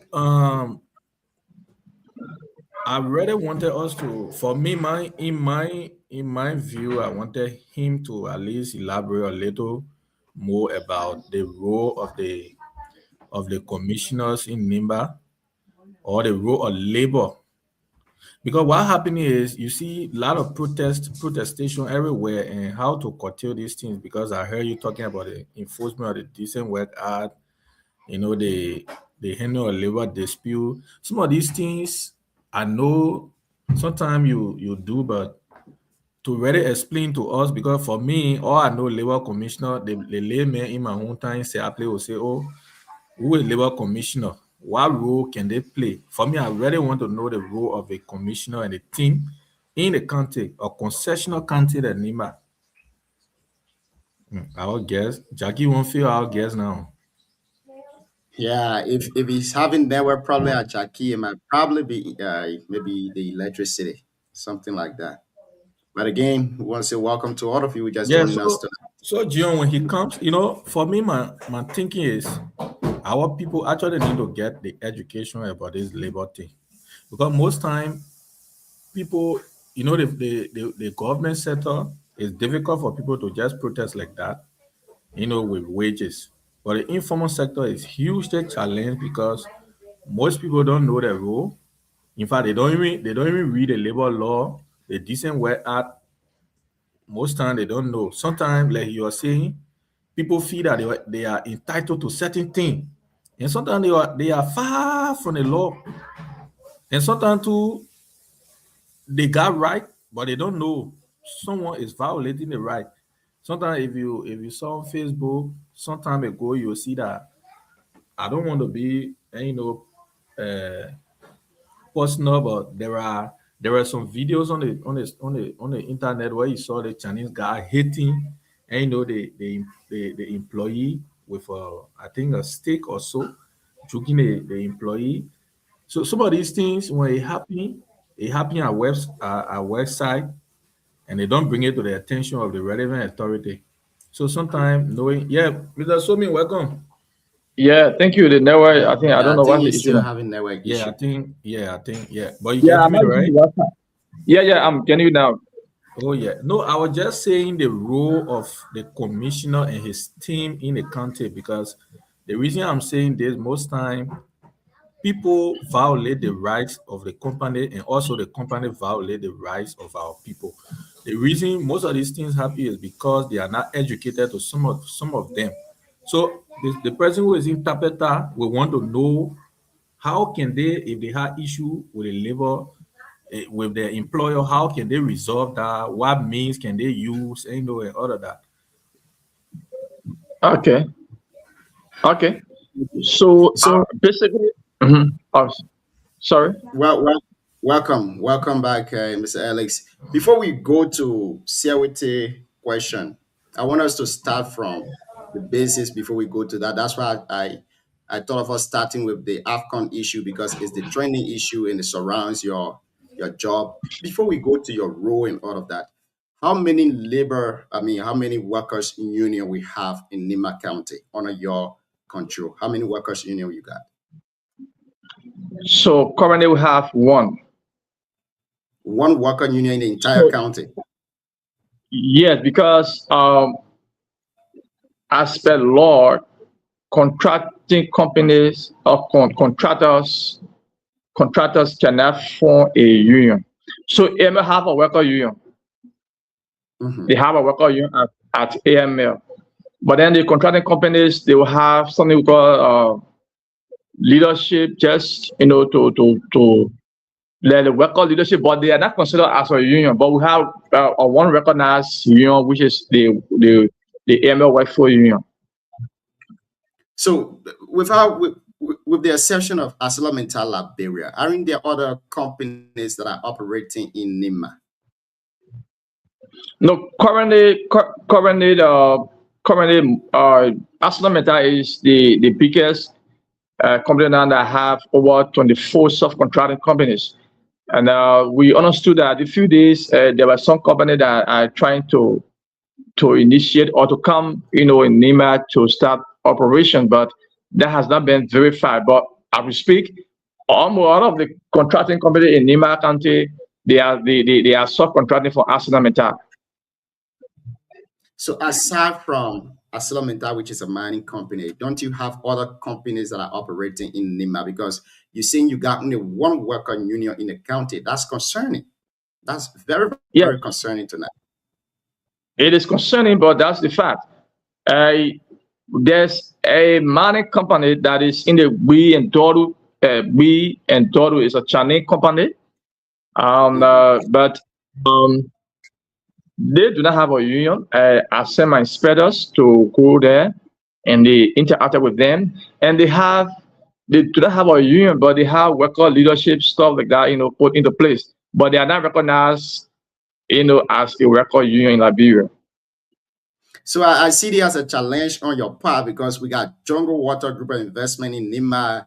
We got the other companies like, I don't know, Swakoko or Sokopa, something like that, that they are mining rubber.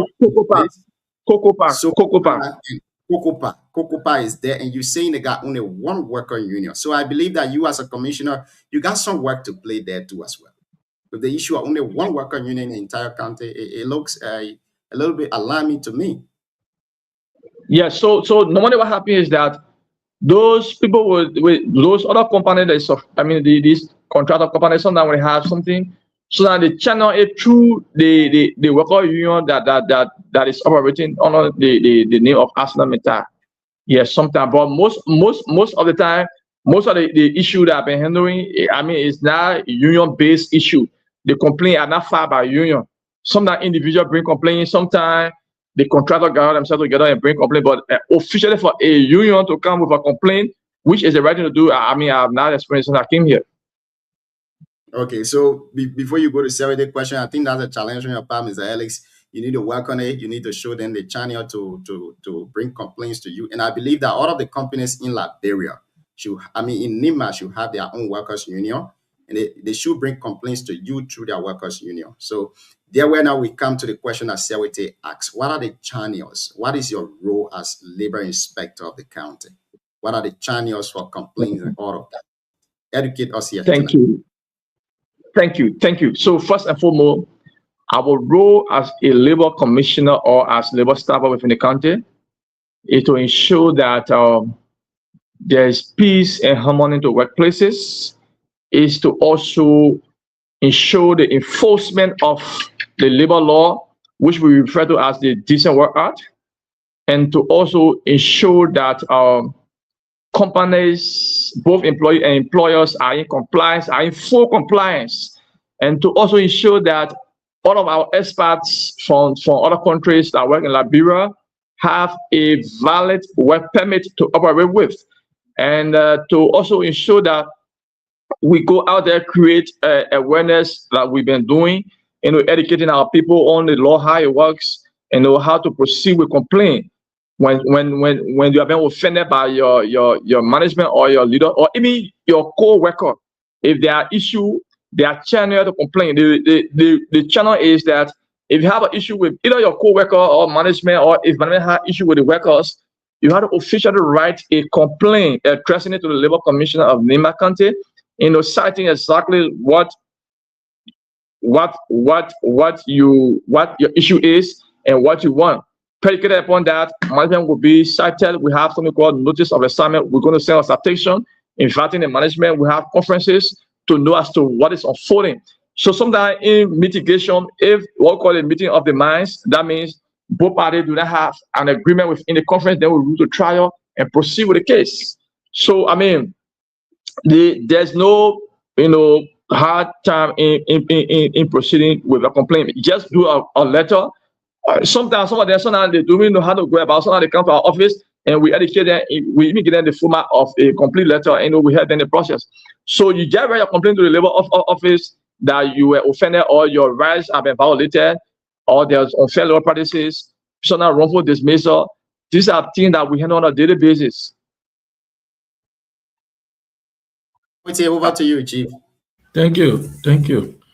So, who are those? The reason I ask this question is that the labor practice in Liberia, like you said from your intro today about the issue of AFCON, because other panelists touched that.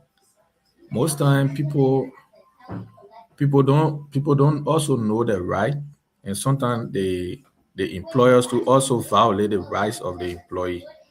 So that's why I asked those questions, the channel for which, and the process for which they file in complaint and all of that. Why are mechanisms also being used to protect employees? Because most time we see in Liberia that the issue of job is one of the key thing where a Liberian get job, and then they are maltreated, and then they report the case to you. Is there any mechanism to protect the whistleblower or the employee? Because if the person maybe filing or complain, how guarantee is that person to maintain a job at that point? So there's something called job security. Yeah, there's something called job security. Listen, that's why we got something called wrongful dismissal. If I'm advocating for my rights and you see it as a threat and you want to terminate me, if the complaint reach to the labor office, we're going to invite the management and ask them to showcase or to show cause why the person was dismissed. If what the management will say is not justified by law or is not legal, then we ask for reinstatement. Then you have to reinstate the person, or then you have to pay the person some benefit. That is end of contract benefit and what have you, if you don't need it, because we cannot force them to work with you. But you cannot dismiss somebody because they want to express themselves, and you see them that's why we usually go in the field and we educate them. We say when workers have issue, they are channel to express their grievances. Worker, if you have issue with the management, you just write to the HR, to the management, that SYC thing is going and I'm not satisfied with. The HR will have a board that will call you a due process. You understand? So if there's any magnitude in what you say, or a management feel that maybe they can just make a decision because they are your employee, they want to take advantage of you, then you come to the level, then we're going to invite them and go through what called litigation. And if it is established that it is based upon maybe your advocacy or your stance on issue, they want to dismiss you, then we classify that as wrongful dismissal or unlawful dismissal. Then we can prevail on management to reinstate you. If they say they can reinstate you, then there are benefits allotted to you. There are certain benefits allotted to you that must be paid. Thank you. So yeah. Yeah, so just a follow-up before we leave from my end. Few months ago, there were a lot of radio talk show and concerns being raised in NIMBA about the issue of employment at Mita or up the mountain, where there were foreign nationals, that got employment with Mita. And that work, from what I understood, is that the work Liberians could do that work, because the issue of telling people the work is for Liberian, I think it's somehow being xenophobic. But from what I understood is that those work, some of them were field attendants, some of them were drivers, some of them they were field clerk, and what have you. It brought us serious tension in the country of recent. What's the role you are playing to curtail that, to bring about the issue of Liberianization, that more Liberians can get employed? Okay. So with that's why we've been going. In fact, if you've been following my page, you will see that of recent, I think even the same AFCON graduated over 60 Liberians that were trained to various capacity, that were trained with various technical discipline. Before an expert comes to work in Liberia, you must have obtained your resident permit and also applied through the Ministry of Labor. And those jobs that you are, or that you came to do, had to be advertised, and the minister will have to approve of your work permit to qualify you to work in Liberia. So all of those who you see working as an expert in Liberia, they have been vetted, and their application have been approved by the Minister of Labor. So as such, we cannot stop them from working. But what we usually go and tell management is that they are qualified Liberians, they are potential Liberians, they are energetic Liberians who are out of job and who would think and do the job. So sometimes they say, but their capacity is not built, like those who driving the baby trucks and other things. So we encourage them, that we encourage all the subcontracting companies, even including AMN themselves, to ensure that Liberians are trained so that they can be, their capacity can be built so that they can be able to work, and do those work that the experts are doing. And even if you bring an expert, maybe the excavator driver or something, one expert, you have about 4 or 5 Liberians assigned with you, and it is mandatory that you train those Liberians, how to drive the particular excavator that you're driving, so that after your turn, so that when they are qualified and know the job, so that they can get employment to that particular position. So a lot of companies, including the AFCON, have been training more Liberians. So by the last month, I think they trained about 60% AFCON, which I went there. I did the presentation of the certificate to the workers. And even as we speak, there are workers or contractors in training as we speak. And that's applied to all of the subcontracting companies with ArcelorMittal. And we encourage them so that they can be able to train our Liberian into direct capacity, technical capacity, so that they can be able to put food on that table. Thank you. We still on the second round again, folks. If you're just joining us here tonight, I would like to say welcome. We are in conversation with Labor Commissioner of Nimba County, Mr. Alex Cooper Suomi. He joined us here tonight on the show to discuss labor-related issue.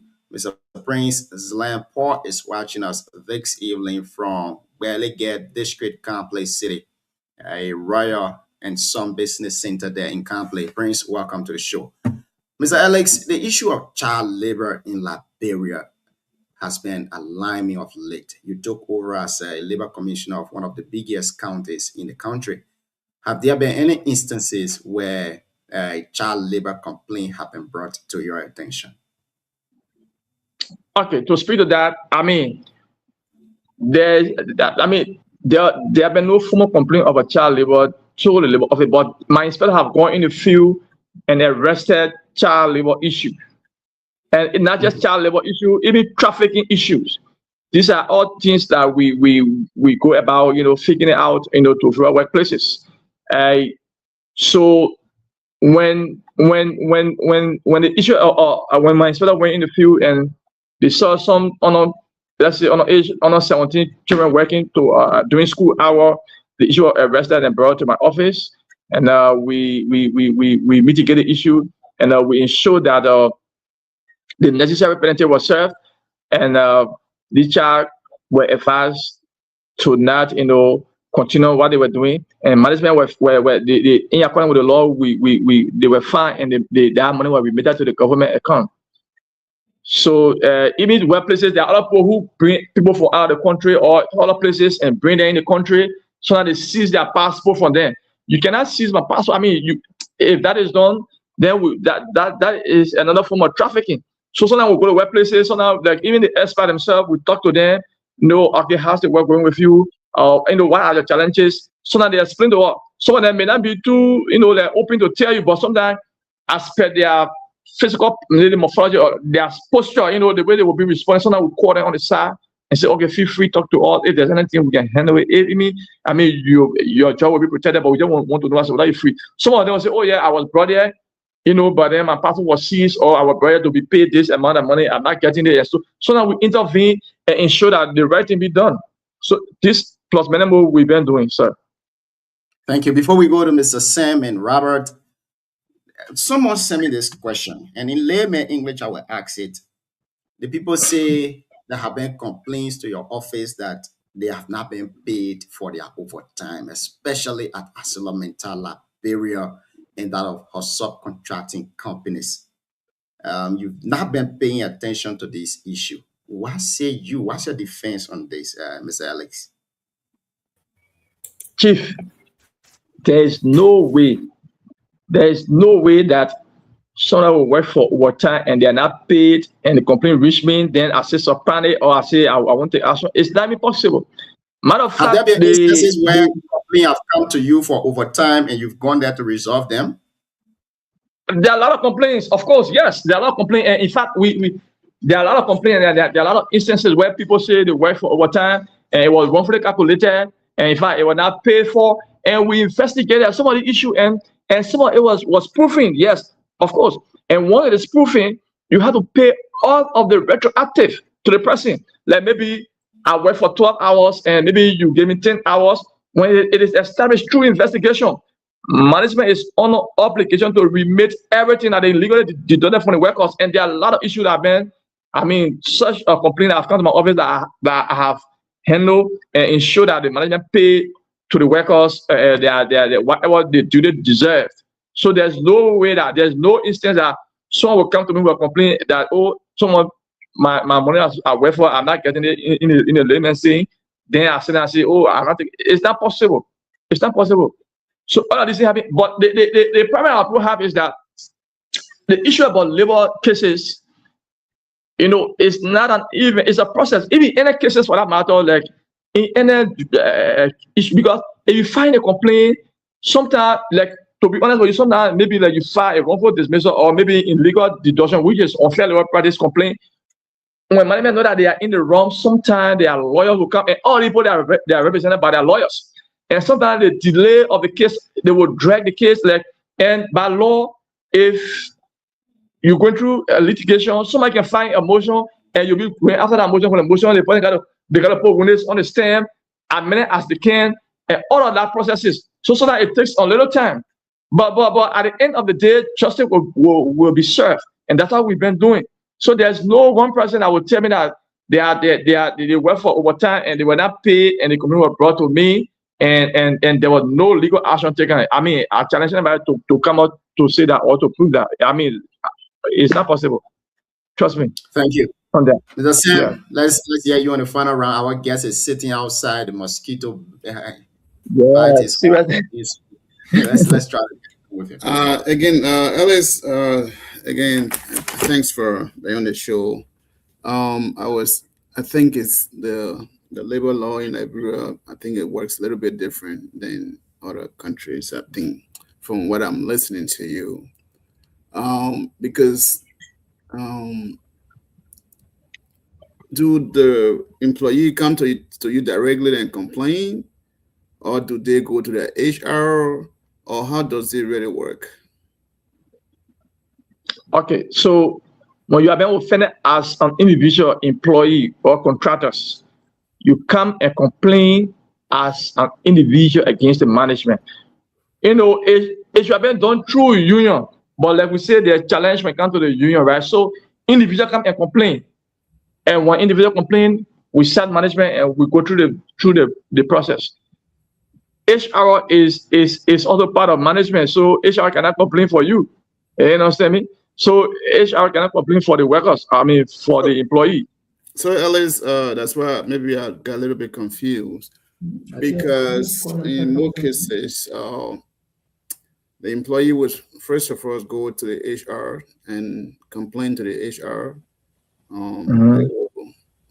address their issues, because most, like why you're talking about overtime, overtime pay, those cases are addressed through HR.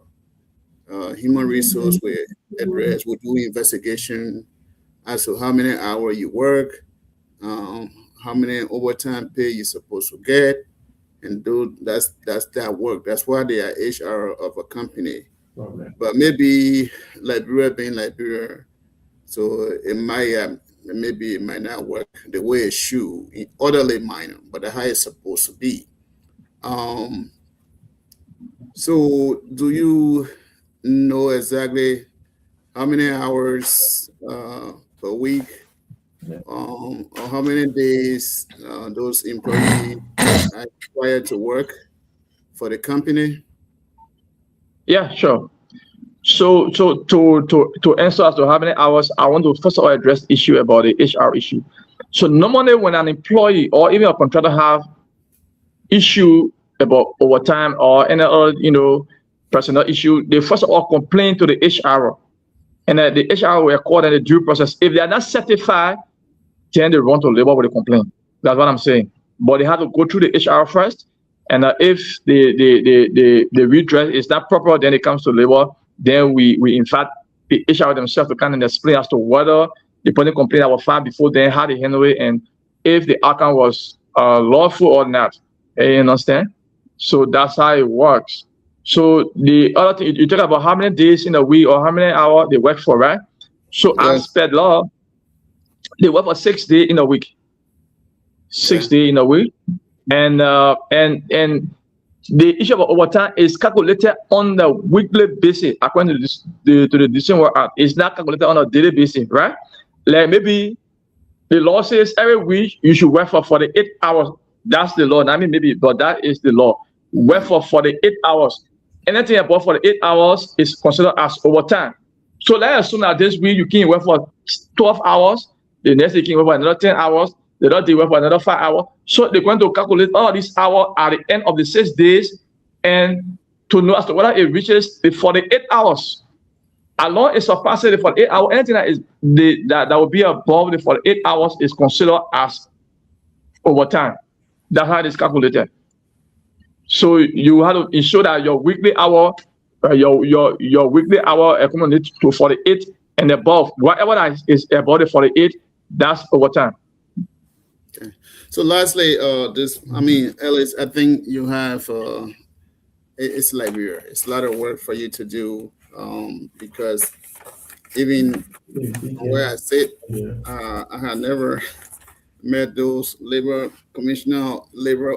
officials in my life since I've been working. Maybe those laws are not maybe because we don't have too many jobs in the country, or maybe the laws are not implemented as it should be. But for an employee to just run to labor, it takes time. I don't know how it's not as simple as it is. Maybe it's like, but HR is there to really step on everything, make sure that the company function. Um, I have served in HR position, so I can tell you exactly what I'm telling you. So you, the HR, because any mistake that from your end, if the company is sued, it's a lot of money. So it's not easy for a case to go to labor ministry. But again, it's like beware. Those things need to be very strengthened. Our laws need to be strengthened, and labor ministry need to be respected. They can't even be on the field 24/7. It's because of limited job. Um, Lastly, quickly here, I know you have to go. Do you sometimes do you sometimes have meeting with the employees and the employers? Um, so before you answer that, Junior, we're talking about union. Junior, I can tell you, union is just another mess thing in the company. They just go there to eat money. They eat employees' money. They don't even do shit. I can tell you, union are just nothing. Just bunch of corrupt people. Even right here in the United States, they do the same thing. Union is just bullshit shit. I'm sorry to say that I'm on the show, but union is just a mess thing. I don't want to talk about union anyway. So let's go ahead. Yeah, like I said, on a rotational basis, we go about having meeting with both the employee and the employer, sensitizing on how the law works, creating awareness on our basic rights, creating awareness on processes leading to maybe complain if you feel your rights are violated. This thing we do it on a regular basis. We have meeting with them, yes. Thank you. Siawete, let's hear you on the final round, and Robert will take us home as we let our guests to go. Thank you, Jim. I mean, basically, I think our guest tried tonight because, I mean, with all of the network challenges, he was able to make a way insanely. So, I mean, I give it all to him. Wait, why are you calling our city name like that, Siawete? Why are you making it to sound so bad? Why are you calling our city name like that? You making it to sound so the bad. demonstration tonight, you can the demonstration tonight you can see. So I mean, I'm just saying he did well by making a way. I know this will not be his last appearance. He's a very good brother of mine. So usually once we need him, he will make a way. But it's not a question. I just want to question him a little bit because that's why I brought the issue of the role of the labor commissioner. Sometimes it's good that they keep to the media because most of these things that are happening in the country is the challenges all because of the issue of information dissemination. Because sometimes the reason why we're not asking him, the national question is because they don't fall in a preview, but in his capacity as labor commissioner, he's the minister of labor in the country. So it's necessary to provide the information that is needed to our people. So I just want to say over there, NEMA is a concessional county that require information dissemination to our people because most people in the concession counties or the concession region they feel entitled, and most of them they forget that most of those things you guys are working with also you guys work with the law. Exactly. But equally so, you also need to provide the information to them because our society is just what it is, and the challenge is everywhere. But I think you guys need to step up a little bit, engage the media, and also that they can know the employee will know their function or their role, and the employer too will also know their role. Even like the issue of the minimum wage, most of the entities in NIMBA, they just pay people based on how they think. They don't even go by the minimum wage. So it requires also serious data collection, So it will be very important. But along the way, the next time, at least when we invite you, you can go to Jackie early so we can have a very good conversation. So Thank you. Thank you, Robert. Thank you. Kezi Pay. Let's hear you, Chief. Thank you guys so much. And Sawede, you keep me laughing like, yeah, Sanipoli is so bad. However, Sanipoli is not bad. Man, I just thank you man. so So much. you The most part. Yeah, thank you so much. Yeah, thank you so much for expatiating your thoughts on the many questions being asked this evening. From your explanation, you did not give us any exact figure as to how many cases you have been able to conclude since you took over, how many cases was still on docket, because people are watching us, they also want to know. That's one. Two, with the issue of this let me say, AFCON. Why AFCON? Because there are many subcontracting companies, that the WBHO, the MAATI, and many more up there. Why AFCON has been the only one with the labor issue? Is there a problem from an alleged, question that was being asked today by our host, that there is some in the one of my professors can call it kakba in the Hindi? Is there an issue of kakba? That's why there's always a problem only with AFCON employees and their manager. And my last statement, but now the question is that Mr. Suomi, thank you so much. And what I can tell you is that the issue of awareness is key in everything you do. That's why you see the issue of the Millennium Challenge was not achieved until they introduced their Sustainable Development Goals.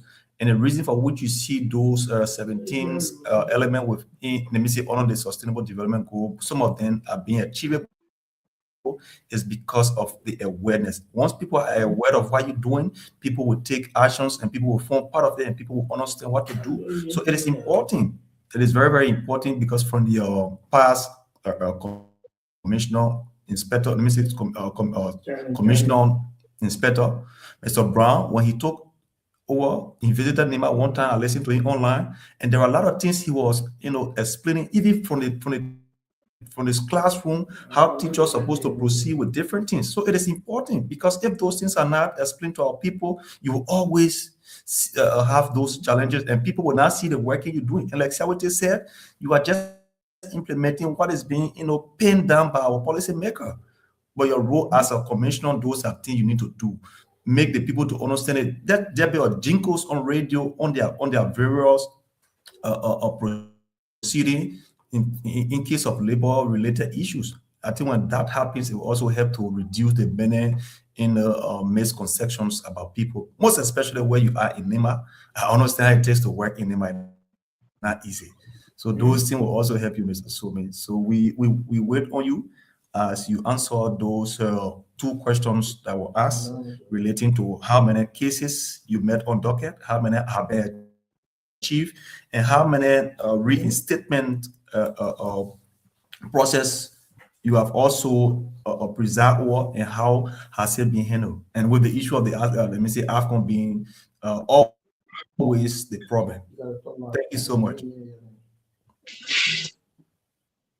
Okay, can I respond now? Hello? Go ahead, Mr. Cooper. Okay, because I just thought the network is going private again. Okay, so to begin with, how many cases are made on docket? How many cases have been adjudicated? How many cases pending? So at first, when I talk about my predecessor, who was here when who I took over from, I want to be clear on the platform because it's not a hidden secret. I wrote the ministry and informed them. My predecessor did not do anything like a 10 over, because when you are leaving office, you do a 10 over note, details. Details in all of your activities and pending activities and the one that you achieve and everything. So that was not done. But howbeit, since I took over November of 2024 up to current, we have had a little over 134 cases. And out of those cases, we have been able to resolve on conference almost 49, and we have had we have adjudicated through litigation about 16 of them, and the rest of them were resolved. The rest of them were resolved on conference, while the others are still pending. Sorry that the actual the correct figure, because I'm on live screen. I don't want to give information that is not too accurate. But I mean, there are a lot of cases that have been adjudicated, and there are a lot of cases that have been adjudicated through litigation, that is through trial, and there are other cases that have been resolved through conferences, and there are other cases pending. But the figure is something around the number I'm talking about. I want to be clear with that. Yeah, I have it on docket, but I do not have it with me right now to be exact on it. So your next question was about the AFCON. Why is it that always AFCON, right? Okay, so AFCON is no exception to any other contracting company that works within Nimba County, but AFCON having to be the highest employer of the mines among all the subcontracting companies. AFCON is the highest employer of the mines, both Nimba and Bikana. AFCON total workforce is somewhere around 3,000 to 4,000. So as such, when you got a lot of people, there'll be a lot of issues raised on a daily basis. But and AFCON has been, like I said, most of the cases with AFCON, 80% of it they have lost it through investigation or through litigation at my office. And what the law require, we demanded them to do it, and they did it, and they have been doing it. Even with the recent issue that the people are raising, these are things that we're going to go on the table to discuss and to know as to whether it is legitimate or not. Even as I'm speaking to you tomorrow, the newly appointed Inspector General of Labor, along with the Assistant Minister of Labor Standard, will be joining me tomorrow, so as to try to mitigate the issue and see how we can resolve it. But there's no extra maybe leverage or given to AFCON, or there's nothing happening behind the scene. And aside from AFCON, there are other companies, who workers are also been agitating. Like even the WBHO you talk about, some part of December, I think November of last year. I mean, the WBHO workers came about, they protested, they blocked the road, they put fire on the road, they did all of that thing. Request demanding the WBHO to get there at the sum of 8,000 across the board. Why reason? According, I said, well, on what reason you justify your claims, and there was no legal justification. At the end of the day, we went through it, and they felt dissatisfied, and they took action, and the case went to the minister himself. The deputy minister came, and the same thing they said to them, and at the end of the day, it was resolved, and they went back to work because their claim was not legitimate. And even currently, even now I was speaking, there's a company called GP Consult Liberia. GP Consult Liberia, their workers have a case that is ongoing in my office now, which I'm handling. And now, while the case is ongoing, they said that GP Consult was not proceeding well, so they went to protest also, just of recent. Even today, they try to stop the poor figure from moving. And when they talk to them, I said, no, you cannot have a case in court at the same time you trying to take a radical approach. So why it is that we will have to just go through the legal process. Whatever a GP Consult do you will be given to you. So I talked to them, and they respected me, and they left the road, and they went back home. So by Monday, let's say by Tuesday, they'll be coming to my office again so that we can continue with the investigation. So these are things. There are a lot of people got different concepts of responding to things. And like you said, one of the cardinal things we have to do is the dissemination of information, because most of them are not cognizant of how to proceed with issue. And you know what I mean? Sometimes when you are litigating for them, when you're going through the process or investigation, they will see it as a delay and they want to get off patient, they want to go and start doing things out of the way. And investigation requires time because you have to collect evidence, you got to admit, evidence, and there are a lot of processes attached to investigation. So you just come to this say, maybe ArcelorMittal owe me $1,000. Yes, okay, ArcelorMittal, you must pay this money to this. We got to investigate, and it had to be established that ArcelorMittal actually owe you that amount before now we get a directive or mandate so that they can, do that. So all these things have been happening along the way. But there's, just to address your concern, there's no extra privilege being given to AFCON. It's just that the workers, in my mind, maybe there are so many, and when you deal with a lot of people, sometimes people from diverse background, the way they react to things sometimes is different. Maybe the how I see it. But there's no prep and no leverage beyond to AFCON. Thank you very much for being here tonight, Mr. Alex Cooper Suomi. It has been a really, really great conversation with you. And I must admit, I admire all of the time we have with you here tonight on the show. And I think many of those workers were listening tonight, especially the AFCON aggrieved workers that were listening tonight. Some of them sent me a few questions to ask and they were listening. So I believe that moving forward, they will know the role that you are playing. I believe in my mind that you, Alex Cooper, as commissioner, you are working effortlessly to see how best these labor-related issues in the county are resolved. And those of whom too that have been listening to us on radio, you heard it from the commissioner himself. If you got issue at your workplace and you want them to be resolved, you can just walk at the office. But you didn't tell us where your new office is located, though. So okay. in your closing statement, in 2 minutes, we'll give it to we didn't touch anything that you want us to know about or you want the public to know about. You can add it to your closing statement and give us your parting in 2 minutes, Chief. Thank you ever so much to this unique platform. This is one of the biggest platform. It is an honor to be here today. In fact, this is a pride of Nema County because most of us follow this platform religiously. So being here today it is an opportunity for me. I want to appreciate the management of this platform. So what I want to say shortly before I leave is that I want I want the public, especially the working class, those guys who are working up the mines, other places in this country, to know that Alex Cooper Suomi is a son of this country. He's a Liberian, and he will never ever compromise their interests, in order to achieve what we call brand and vote also. Those who know me personally can attest to my integrity issue because I'm a young man, but I'm a principle-minded person, and that's why I was entrusted to come here to take over as a commissioner. And all of those cases I've been handling, I've been mitigating. There's no one can challenge the public for one person to come to prove or to show any evidence that Alex Suomi has been involved into any corrupt act or compromising the interests of anyone for any kickback also. Is that possible? This country is country of law. I urge all Liberians that residing in Nema, that work in Nema, if you have a complaint, please follow through the chain, write official complaint to the labor office. And our office is situated in Sanikore. Currently, we occupying the post and telecommunication office in Nema, right behind Radio Nema.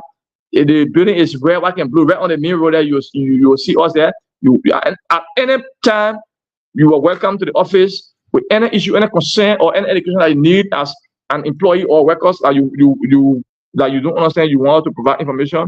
You can come. We'll help you and we'll provide information. We are public servant. We are here to serve you. We are your servant. We are not your master. So feel free anytime to engage us constructively. Thank you so much. And I hope to be back soon to provide more education and more information to the public through this medium. Thank you so much. I appreciate the time. Thank you very much for being here tonight, Mr. Alex. It has been a pleasure having a conversation with you tonight. Thank you. Thank you very much. That was the voice of Labor Commissioner of Nema County, Mr. Alex Cooper Suomi, speaking to us here tonight on varieties of labor issue here on BKS TV and BKS radio station too as well. Now, as always, we stay here to have our post analysis. I'm going to give each panelist 2 minutes. For me personally, I think it was a great show. He deliberated very well as per his position. But one of the issue that I think is alarming, even though society might see it to be a waste, like Mr. Sam said, is the issue of workers' union. Now, it's by law that every entity should have a worker union. And as a worker or an employee, you also have the right and privilege to join whatever worker union that you wish to join. Therefore, if a complaint arises, you have to file those complaints through your workers union. Now, if Mr. Suomi starts to deny people, tell them that go back and follow the administrative procedure, let this pass through your worker union before coming to me, these people who are complaining today of Mr. Suomi being bribed, they will be the same people again saying that he's bribed, he has been compromised. But I believe that's the rightful channel that we should follow. And like the labor sector, every other sector in Liberia is challenged. I listened to him about the data collection issue. That's a very serious part. All of us need to take into consideration. I'm an employer or employee working for someone, and you go to give evaluation paper to my employer. I mean, make this to make sense for me. Other employer will believe that this is the right thing to do, and they will be fair on that evaluation. Other employer too will not do the same. To get job in Liberia is difficult. People are being threatened by managers and HR. So if this person fill in the form and you go back to ask the worker, they will not give you the exact procedure. Other countries are advancing. Try to get an online system where people will go there anonymously to evaluate.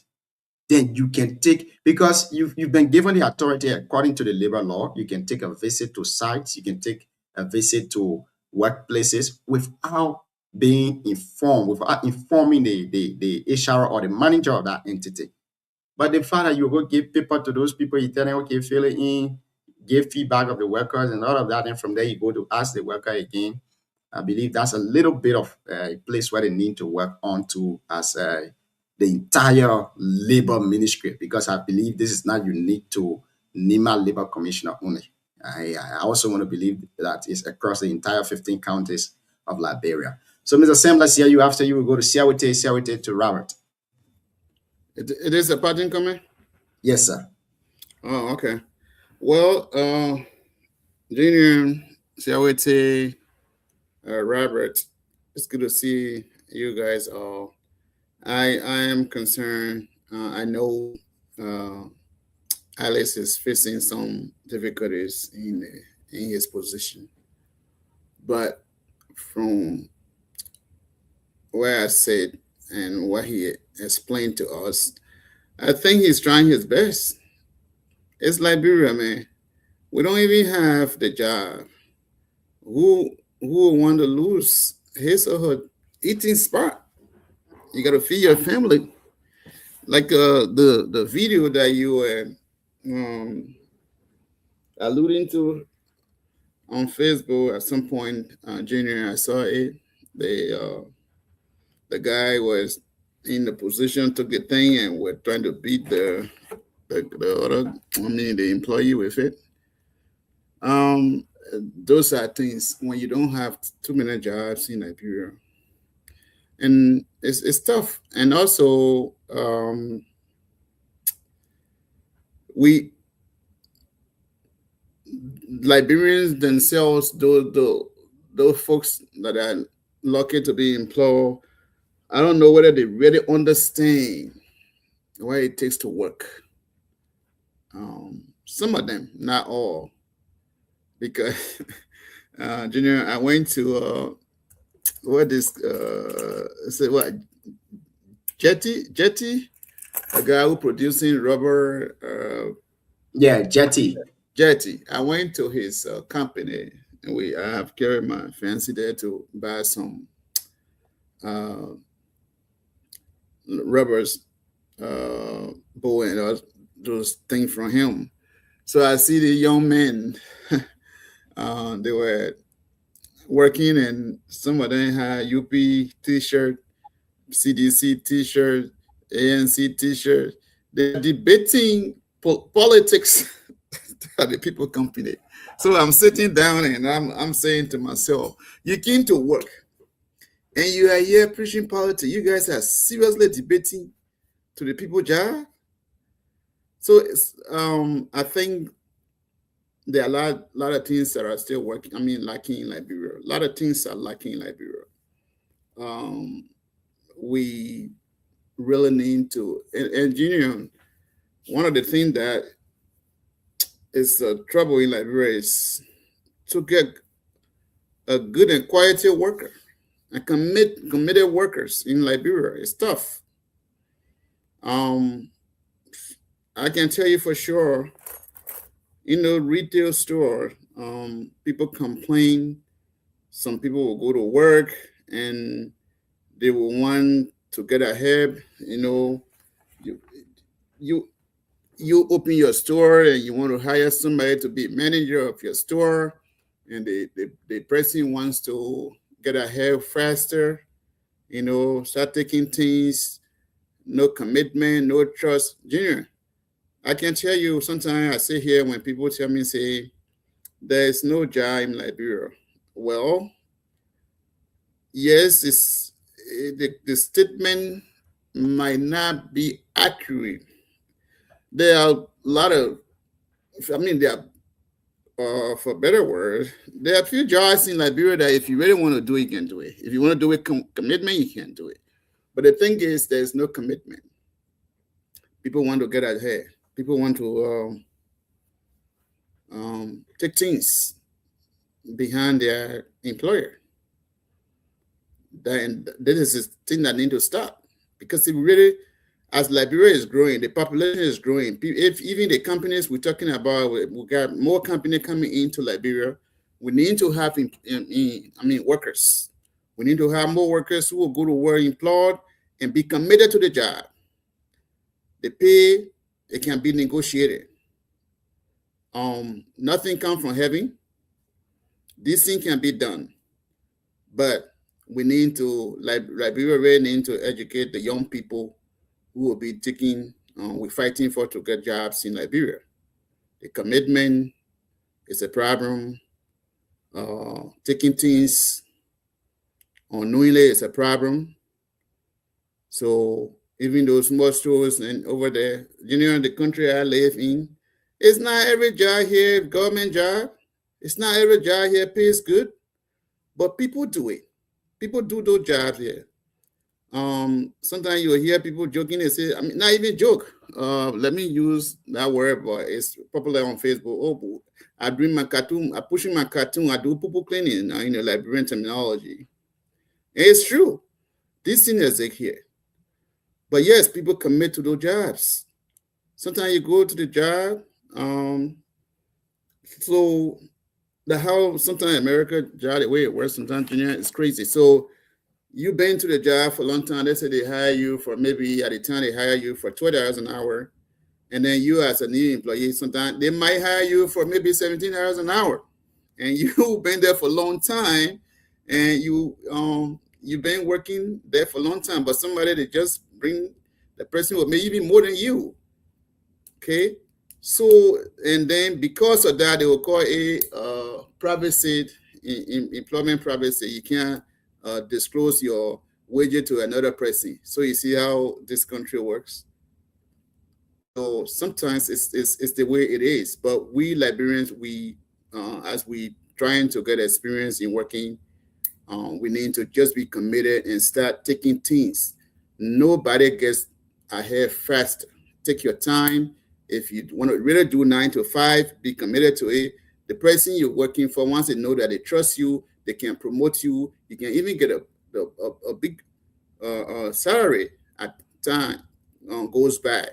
But people really want to grab it, and the seeding, let me use that word, I've been dancing around it. The seeding can be too much, and then they need to stop. So it's a lot of work for Ellis, and Alain is heading into he got some stuff going on. But overall, Junior, it was a good show. I mean, he did his best. It's not an easy thing. some of the role he played at this point. I think at some point it might even go beyond. That's why I was asking those questions. But thank you so much. We look forward to seeing you guys tomorrow. We want to thank our listeners and viewers. Thank you for listening to us. Share our show as we come on. Let's build a platform together. Thank you. Thank you very much, Mr. Cyrus. Thank you for also being here tonight. Siawate, let's hear you, my chief. Thank you, Jim. To Mr. Bali and Robert. I mean, it was a good show. You know, Alex and his team, like what I was saying, I think what our people need is the education, because even the trend of reaching out to the labor staff, most of our people are not aware where the offices in the various regions in the county. It's also important. I think the next time we invite him, we will go deeper into that, because our people they don't even know the channel. So I mean, he actually deliberated. He tried his best tonight, because most of those things he oversight. He has some limitation of the oversight because he operate in his scope. So I mean, he actually did well. Like I was saying, most time our labor, even at work, my brother, work is very scarce in the country. So that's why I was asking him what the medium, the protection for whistleblower, because sometimes bad labor practices are, various institutions, but who to blow that alarm? Everyone afraid, because when you blow the alarm, you are afraid as to whether you will lose your job. So what mechanism are they putting in place to protect the employee? And also what mechanism too are they putting in place to protect the employers as well? Because mind you, our people just normal protesting, sometimes they go overboard. They want to destroy things. And these are things that discourages investment confidence. So our society too is also the way it is, because people don't work in the confine of the law. So it put people in a very difficult position. Sometimes the channel they need to use, if we don't use it, then it becomes problem. But on the overall, it was good. Labor issue is one of the key issues in our country, because it has to do with employment. And employment, everyone needs job.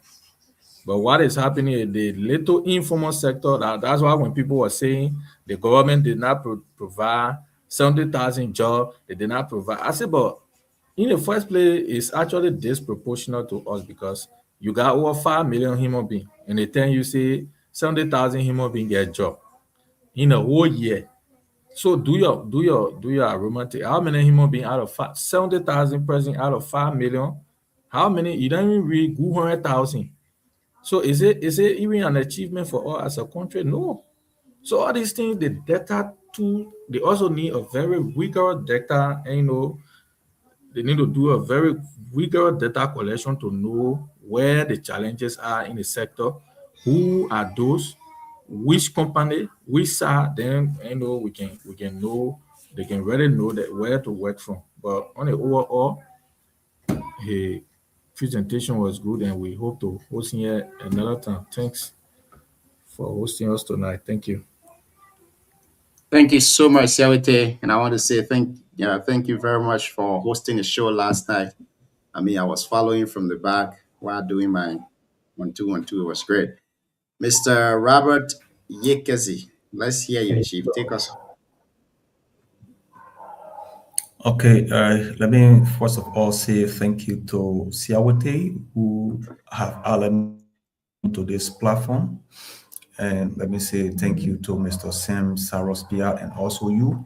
And also thanks to our brother, Mr. Alex Sumi, the Commissioner of Labor, for his deliberations tonight on the different issues surrounding labor cases in our county. because the issue of labor is so important for us as a people because it stabilizes workers and their employers' relationship. Sewate also did mention about the role of employees and employer. There is still ambiguities within those things when people are not defined by their roles. It makes it a big challenge for us.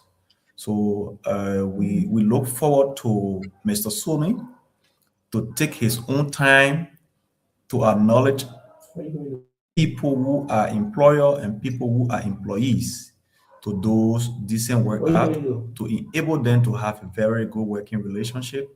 That's why I was also asking him whether those decent work out where he did mention about chapter 40 verse, let me say chapter 41 all the way down, print those sections that give their employees their responsibility, the employer their responsibility to relating to those challenges that people face. So once people have those copies, the day you go there, when there are issues, you say, but we provided you guys those pieces of information for your reading. If you can't read, ask other people will read and explain it to you. By doing that, I think we will have a redundancy in the many challenges we have in, because when people are not aware of what's happening, they might be doing the wrong thing at the right time, taking it to be the right thing. And I think yesterday I saw a similar issue from Grand Cape Mount.